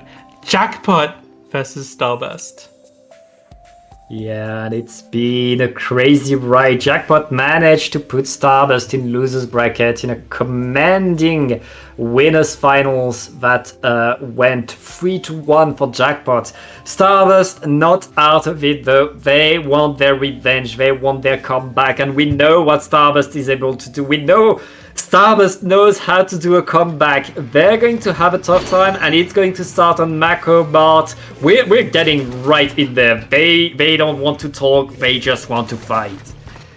Absolutely, and fighting. I'm curious to see who's going to be winning these first ones, of course. I do expect that Jackpot is going to be a very quick, fast, strong team, being able to take up space very quickly, but already, just looking at these weapon comps, I do expect that with the similarities that they have, it's only the difference between a shot and a stamper. Already, Starburst has shown that they can actually get some picks off early from them. Finding one on Jared as well. Zero is popping off here, looking to take up some more space up ahead as well. Getting the Zuka out. Oh my goodness, actually, this looks like Starburst is going to be taking this dominant control early on in the game. But Jared is here with the Crab Tank. Definitely got something to say about this. Yeah, that Jackpot is already back on the zone, taking control. Starburst, they're sharking around. Zero getting a pick right there, and he's looking to get a bit more, flanking to the side, almost getting Madness, but Madness is going to escape that, and right now Jackpot is holding dear to that zone. There's fights everywhere. Leafy is behind them with the Zipcaster trying to get things going and shoot down onto Starburst. Jackpot is going to stay in control of that zone, and they already scored 50 points. They have very good control, and right now Starburst is in dire situation. They need to prepare a good push. Absolutely. The thing is, Jackpot, they have been able to cap the zone and get this lead, but they're not really pushing too far ahead. They know that they don't need to wander into danger, except Leafy here actually managed to get a big far ahead onto Starburst. Does look like this is just going to be allowing Jackpot to hold this zone for even longer. They have lost Leafy, however, and Zero could potentially, with the use of this stack, actually make a comeback here, but is going to be having to watch out for the Crab Tank, who is absolutely going to be forcing them back even further. Unfortunately, it does look like a little bit of that chip damage, and also actually direct onto Bran here, another one onto Jared. Does look like, unfortunately, that is going to be a bloodbath. Oh my god, I can't even tell. I can't even remember who came out on top in that, but Starburst is going to be holding the zone now. In the end, Lily, it was only the two pencils left standing around the zone, but Starburst had their pencil closer to the zone and the zone staying green, but Jackpot able to jump back in, and right now Jackpot getting these after fights, these fights after the Tacticular pushing Starburst away, and right now Jackpot holding that zone with that huge lead, but they have getting rid of their penalty, and Madness just keeping the pressure on and keeping Starburst in their spawn, looking to find a way in. Absolutely. The thing is, they haven't really found a way in just yet. We can see Bran trying to like scope things out, but unfortunately revealing a position. Jared is going to try and get the flank, going to get picked out by Bran here. We can see Ice already trying to get that Crab Tank, getting some value off that. It does look like they are going to put it into a bit of danger. There's two players down the side of Jackpot. Starburst is going to be continuing this hold just for a bit longer, but the thing is, Jackpot's pencil has been doing so much work at just like making sure that they have this zone, and also getting into some pretty like aggro positions as well. I saw earlier on that that pencil actually pushed up pretty far ahead as well, and I think that's just what's helping them to be able to maintain control of that zone just that much more quicker than what Starburst has been able to. That's not you for you being always a menace, and Jackpot right now not much more penalty. They're looking to run away with that game. Starburst needs to find something, needs to paint that zone, but right now they have shoot down, and all Jackpot needs to do is paint a bit longer, and they get game number 1. Game number 1, pretty strong in Jackpot's favor, but I don't want to discount what Starburst was able to do earlier on in the game. I feel like that was definitely in their favor for quite a bit of that early game, which I think if Starburst is able to keep up that momentum, keep up that pressure, we can definitely see see them doing pretty well moving forward to the next one. Still, Jackpot, I was talking about their pencil. You mentioned their pencil earlier on, actually, how they're able to just like paint up the zone pretty quickly in Jackpot's favor. And I think the fact that they were always just that little bit further forward than Starburst's pencil was, I think just helped them a little bit more, be able to move ahead a little bit more quicker. I love talking about like the importance of turf control, to be able to get that map control, because you can move in faster when it's already painted up, of course. Jackpot understands this. Jackpot is painting up further ahead than what Starburst have been when they are on the retake, which means that Jackpot were just able to retake and take up the map just that much more quicker in that game in particular. But Starburst were able to do that extremely well in the first minute of the game. Being able to win those fights so consistently, and winning those fights once you have the zone, that's all this game is. It's about the fights and the paint. That's all that matters. And we're going to go to Mahi Mahi. We haven't seen that much of Mahi Mahi today, but between these two teams, I love to see a good Mahi Mahi game, and I hope to see the tank coming back on the side of Leafy. Yeah, this is actually, we saw these two teams play against each other. You're right, Leafy was on the tent. I feel like Starburst was actually able to pick Leafy off quite a number of times towards the end, which allowed Starburst to definitely take this, I don't think they took this match off them, but definitely able to take a lot of control and stall for a long time once they know exactly who to watch out for. And of course, the tent is going to be coming back.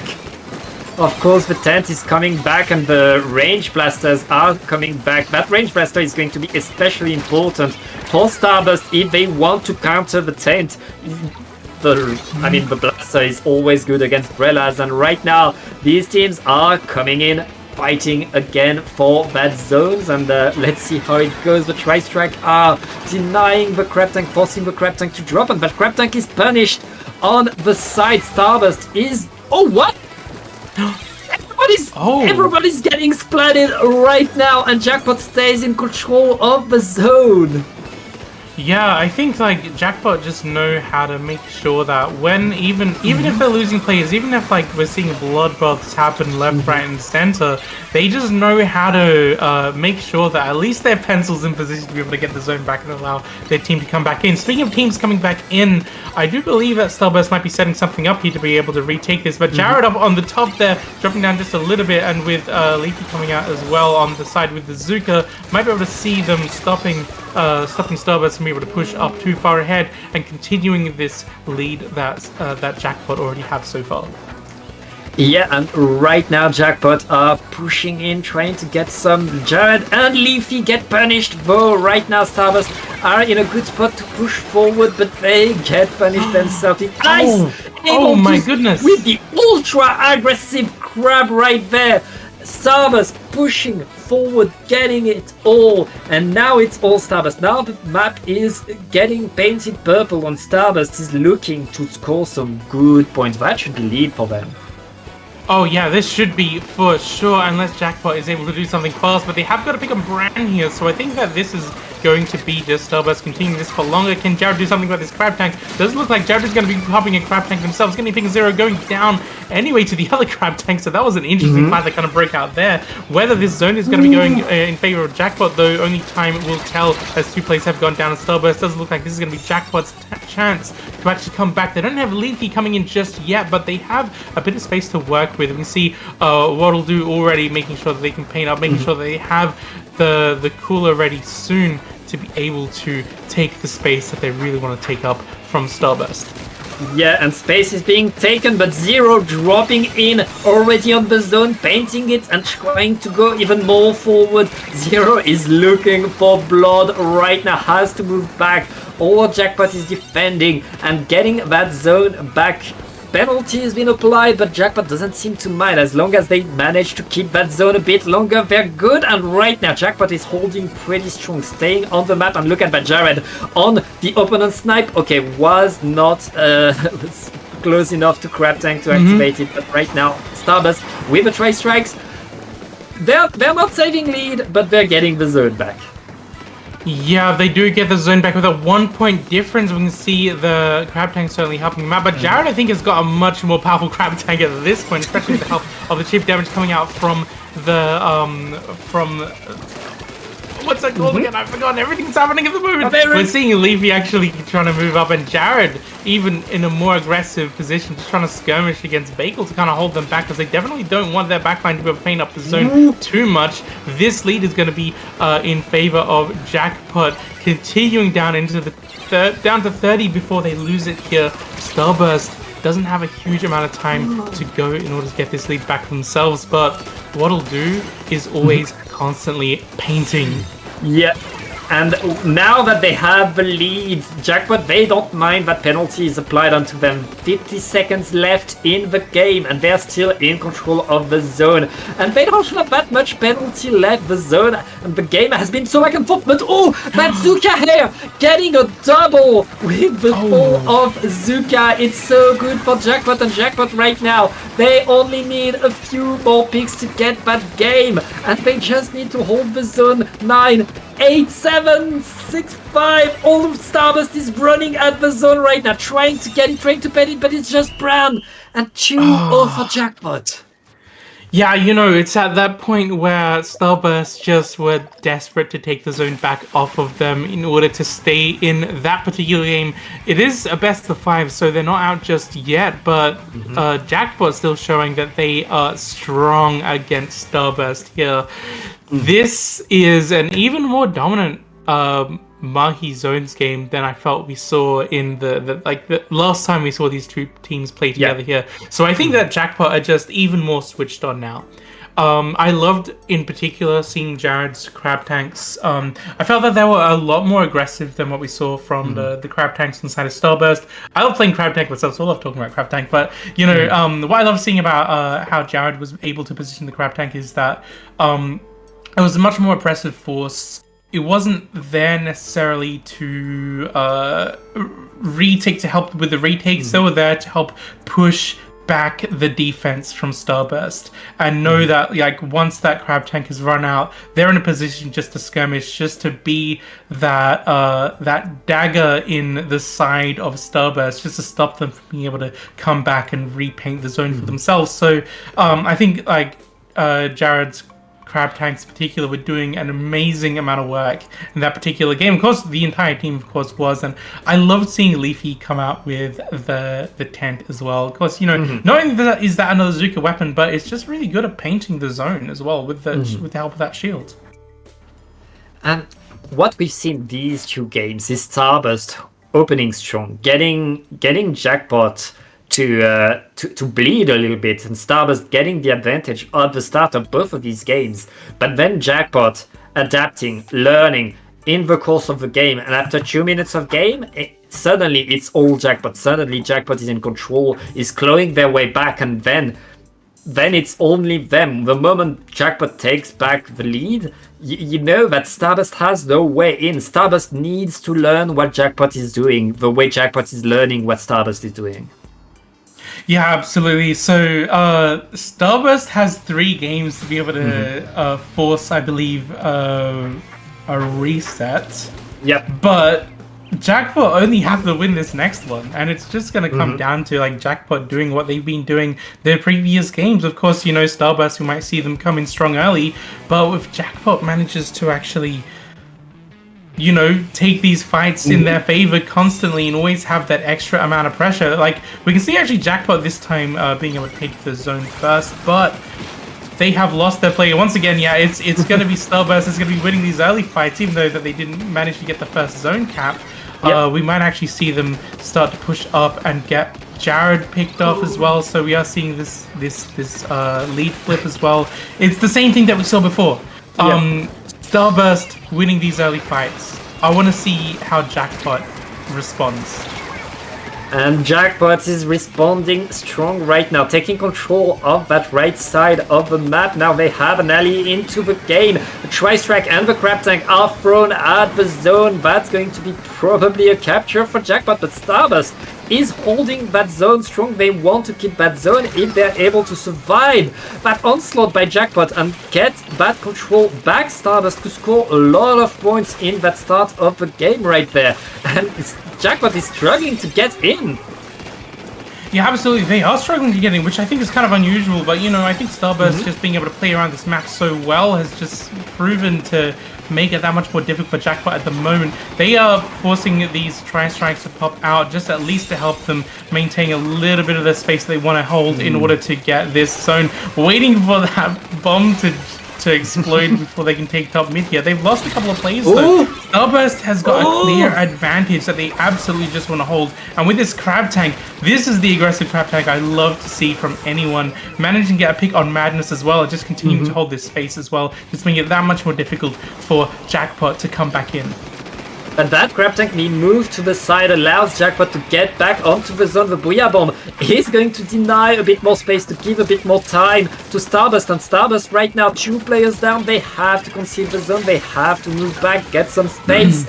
And Jackpot is going to capture the zone. And but they're still looking to move forward. They're still looking to push Starburst away to really have established control. Look at that Ice running in with the splash, getting a trade right away. It's 2 versus 2, but finally Jackpot has that control their way and are looking to keep it.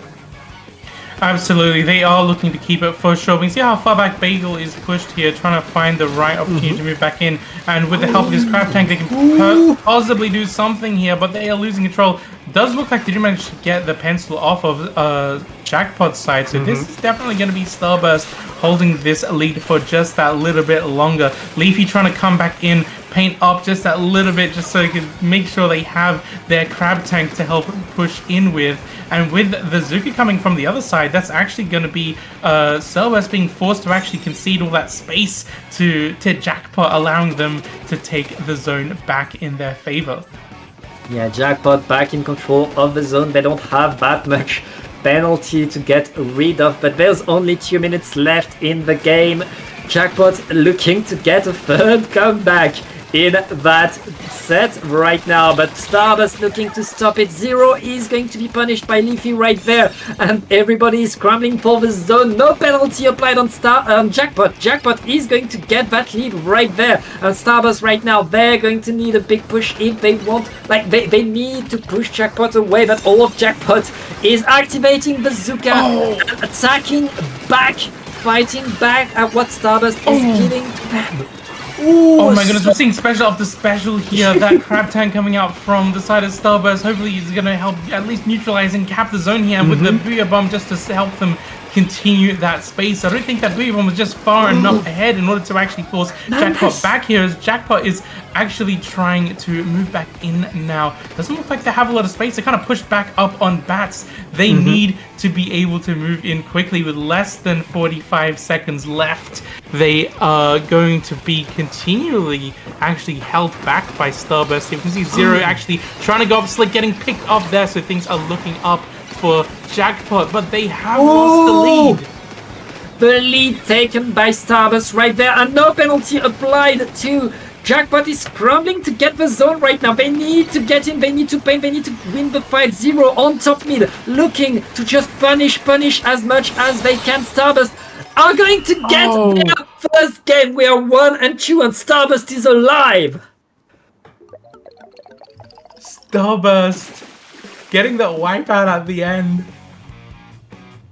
My jaw has dropped at that moment. This is what Starburst wasn't able to do in the previous couple of games, but I loved seeing the sheer amount of coordination from Starburst, holding Jackpot back from being able to retake in those last 45 seconds, especially. And also, like, stopping Jackpot from really being able to take that much advantage. I think, like, obviously the wipeout at the very end was exactly the thing that was gonna, like, confirm Starburst to win that. But man, being able to actually make a comeback like that, 2-1, Starburst is coming in pretty strong. And I gotta say, I think that that choice of map is a pretty good one as well, considering how we've been seeing Jackpot aggro in the previous maps. Like, there aren't too many spots, especially for a player like Jared, to kind of go up and safely crab tank against Starburst. So making sure that like Jackpot is constantly having to play on the low ground compared to Starburst, I think is definitely something that Starburst may have been thinking of there. Whereas if we saw in Mahi, whenever Jared was able to crab tank up pretty far ahead, they were getting a lot of value from for their team as well. Yeah, but really for the next game, we are going on Wahoo World. We haven't seen Wahoo today yet. This map has been chosen by Jackpot. Jackpot wants to play there. And given what .Q has been doing with a pencil, I mean, I can understand why. And this is also a pretty good tent map. So, do we see tent coming back? I mean, I'm thinking, what is this Mickey Mouse map mode pick from Jackpot? But I'm not surprised considering how they've been playing, how Leafy's been playing Tent, as you said. This might be an interesting one. And also, considering once you do have that zone, you have quite a lot of high ground looking over your opponent's court. So with a player like Jared on Crab Tank and also .Q on Pencil, or What'll Do here on Pencil at least, this could be a pretty good showing for Jackpot. Yeah, pretty good showing indeed. And here we go. These two teams we are back to Wahoo World. It's been a while since I've seen Wahoo World played, especially at that level. But Starburst already getting the first blood and pushing Jackpot away with a crab tank right now. That's a very good control over the zone, but Leafy is behind them with a Stamper and surrounded right now. That's immediately addressed by Starburst, and Starburst has very, very good control right now. They absolutely do. They know how this map works. We're seeing Bagel here still maintaining control over zone, getting pushed back just a little bit actually, as Madness and Pencil and also getting those jumps in. Leafy is trying to come in from the hill there, but it does look like Jared with the crab tank might be able to help them retake this zone. He does look like they have lost control. Jackpot has a big push ahead of them because of course we're seeing Starburst pretty far ahead, ready to take those fights.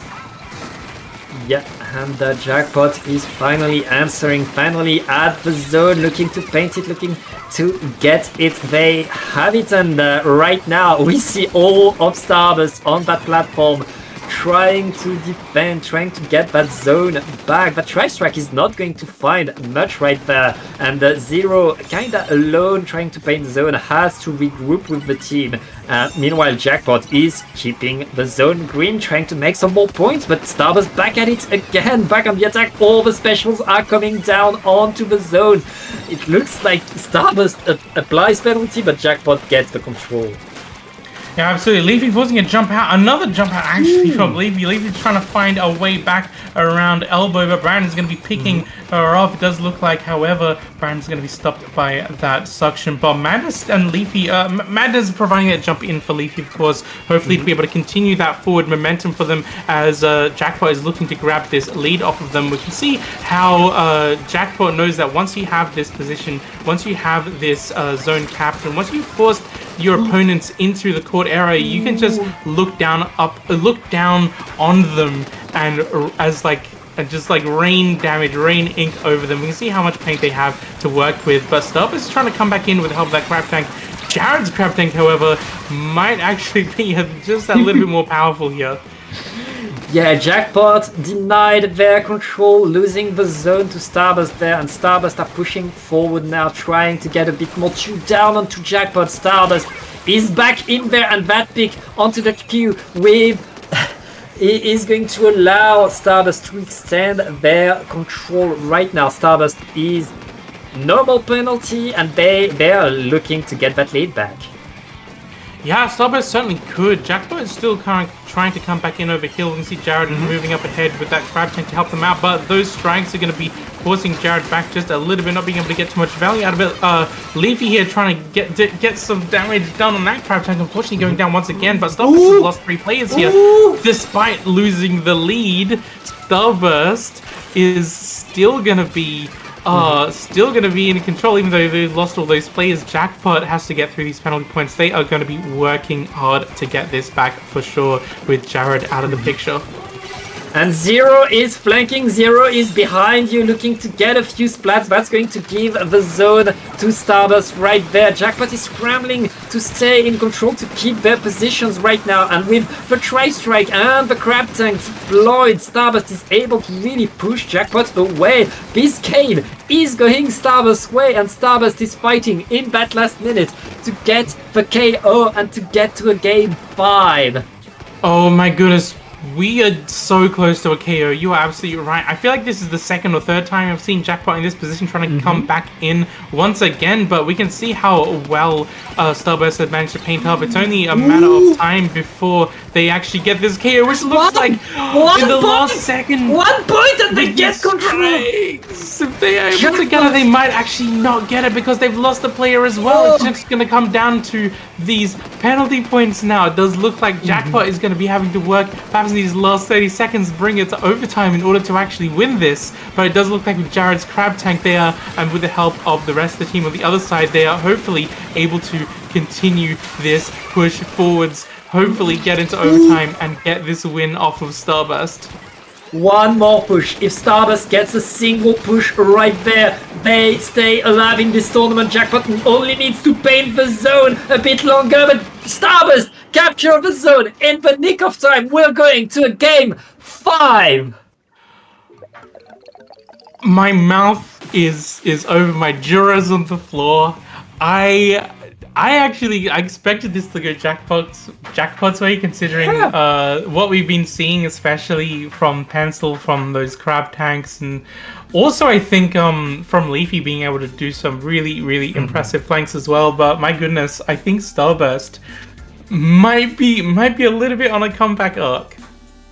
A score of 2-2 this late in the game, this late in the set is just going to be putting me on the edge of my seat. It's a score on 2-2, and right now, if Jackpot wins this one on Hagglefish Market, they win the tournament. Starburst, they need to win it just to reset the bracket. This is so close. These two teams are incredible, and this time it's on Hagglefish to end it. And honestly, Hagglefish is such a classic, unlike Wahoo World. Like we've seen this map over and over again, and ending it here, ending that set at least here, it is going to be a pretty cool one, a pretty good summary, and I can't wait to see how it goes between these two. Absolutely. You know, in my opinion, this is probably the single most vanilla of all the Splat Zones maps. Yeah. It's you're dealing with one big fat straight line in the middle and two kind of little straight lines on the side that you can potentially flank from. So do expect to see at least some flanks, and keeping your eyes on flanks there, of course.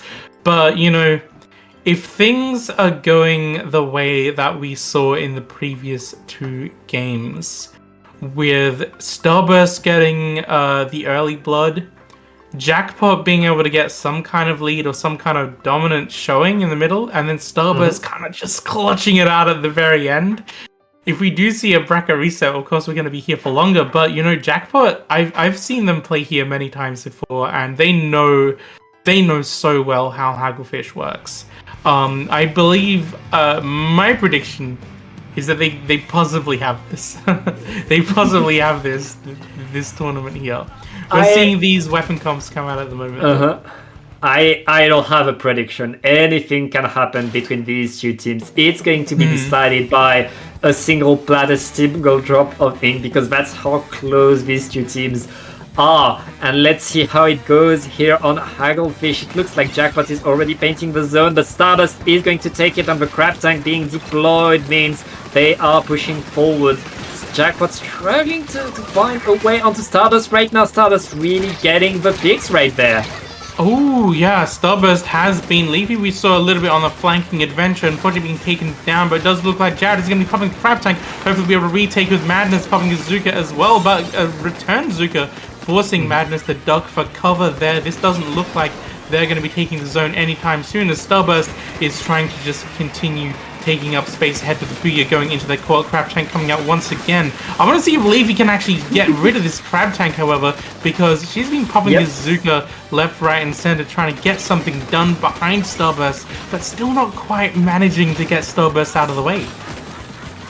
Yeah, not enough right now, and Jackpot hasn't applied penalty yet, but ooh, they get one pick with the Zuka. Now they can apply penalty, now they can go forward, and Starburst jumping back in are going to be directly into a fight right now, and this fight is going the way of the Jackpot. Jackpots are now in control, are now pushing Madness. Madness getting in there, getting an extra pick in the spawn, jumping out, staying safe, and now that Crab Tank being deployed, Jackpot is going to make huge points from that. Absolutely, it looks like we potentially see a lead flip here. That Crab Tank, of course, putting in a lot of work once again, but this return Zuka from 0, getting a pick of Madness here. Does look like, however, they don't manage to get the lead flip, but that is going to be penalty applied. 3 players on Jackpot have gone down to that Starburst, have such a strong lead. It is a 2-point lead, but that is still a strong one considering how much work Jackpot is going to have to put in to try and get this back for them, considering how much work they had to put in to even get their first push in this game. Yeah, and right now that's another push coming in from Jackpot. Jackpot is back on the zone, and with a Crab Tank deployed, they're gonna get it shoot down onto Starburst. Jackpot is back in holding the zone mode. They're already there. Starburst preparing their attack. They already have 2 specials at the ready. The Booyah Bomb is going to be thrown at the zone. Leafy trying to get one pick is not going to find anything. The Zipcaster though is going to force all of Starburst to look back to try to shoot Leafy. Leafy is not going to be taken, and right now Jackpot are getting the lead. Yeah, the Zipcars, so forcing to look away definitely helped them get that lead there because they couldn't focus on objective at that point lest they go down to Leafy's sword. It does look like, however, Jackpot has lost their main shooter, so that does mean that Starburst could potentially make begin to make a bit of a comeback here, forcing them back, forcing them to retreat just a little bit longer. Starburst applying penalty, but right now they are back in the back of Jackpot, and that huge flank by Ice allows Starburst to just take control of the zone for free. Jackpot is back. Okay, never mind. Goodness. Okay. Jared popping up on the Crab Tank there, getting a double and looking for more, just allowing the team to come back in. We're seeing Leafy go back to the same position before right under the tent just to make sure that that court is dangerous to stay in for too long, and also to help find a nice spot to Zipcast once again, going down with the trade to 0, however, but that is still going to help maintain Jackpot's control here. Starburst still trying to come back in with the Crab Tank and the Booyah Bomb. The Booyah Bomb has been doing pretty good work at forcing Jackpot to move back, which has allowed Starburst pretty consistently to be able to take that zone even momentarily, or to like apply a penalty. But like, in saying that, every time Leafy pops Zipcaster, that's always going back in favor of Jackpot. Yeah, Jackpot really getting the best of everything they have, but right now everybody is down.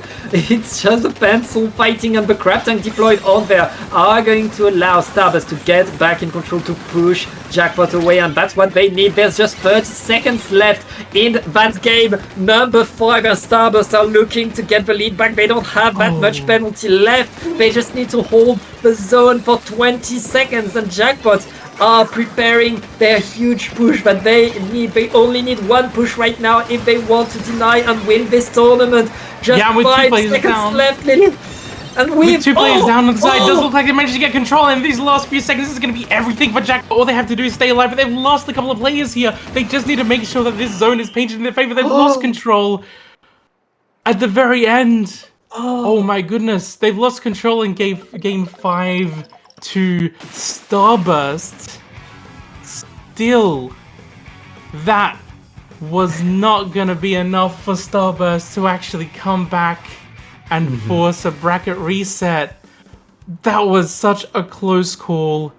Jackpot still coming in, holding on to those 2 points that they managed to save off of Starburst at the very end, and winning this tournament, winning in the zone once and for all, just showing that what a team they are at the moment. You know, I I kind of thought that Jackpot would be able to take this, but I didn't realize how close it was going to be. Of course, Starburst being able to take those 2 games in this set earlier, definitely could have seen a bracket reset. Of course, you're right in saying it's going to come down to one drop of ink, and in the end, it was that one drop of ink that was still on the zone for Jackpot, which allowed them to hold that zone just for long enough that Starburst couldn't take it away from them, going into an overtime win. Wow. Yeah, what a set, and these 2 teams have shown us so much, but Jackpot's denying the reverse sweep, denying the bracket reset, and denying the in the zone dreams for Starburst. It's going to be Jackpot who are going to be your in the zone champions, and that's it. That's your tournament. Thank you so much for watching. Before we go, we have a few people to thank. Thank you, Sendou, for letting us cast this, for letting us string this tournament. This was a blast. And thank you, Dapple, for having us, Lily and me, get into this tournament. And Lily, where can people find you? Well, you can find me at a few places on the internet. You can find me on Twitter, Blue Sky, and Squidboards. Lily Gravy Bread is the username there. You can see it. You can see it written down there in red. And also, you can see me commentate here at Dapple Productions every now and then. You'll probably see me again in Squid Junction later on today if you choose to watch that as well. But, Pat, where can the lovely people in chat find you? Well, you can find me on Twitter at PatAutumn. It's written there. If you remove the underscores, you can find me on Blue Skies. I'm also on Squidboard. It's just Pat J. And that's pretty much it. And you'll be able to see me in future tournaments if you keep following the scene. It's been a blast, and thank you to Brownie for being our observer tonight. That was huge, awesome work. We always love to be here with my face on the screen, thanks to awesome work of Brownie. So thank you so much for that. That has been the tournament, but yeah, stay tuned for the raid, and thank you all for watching. Goodbye.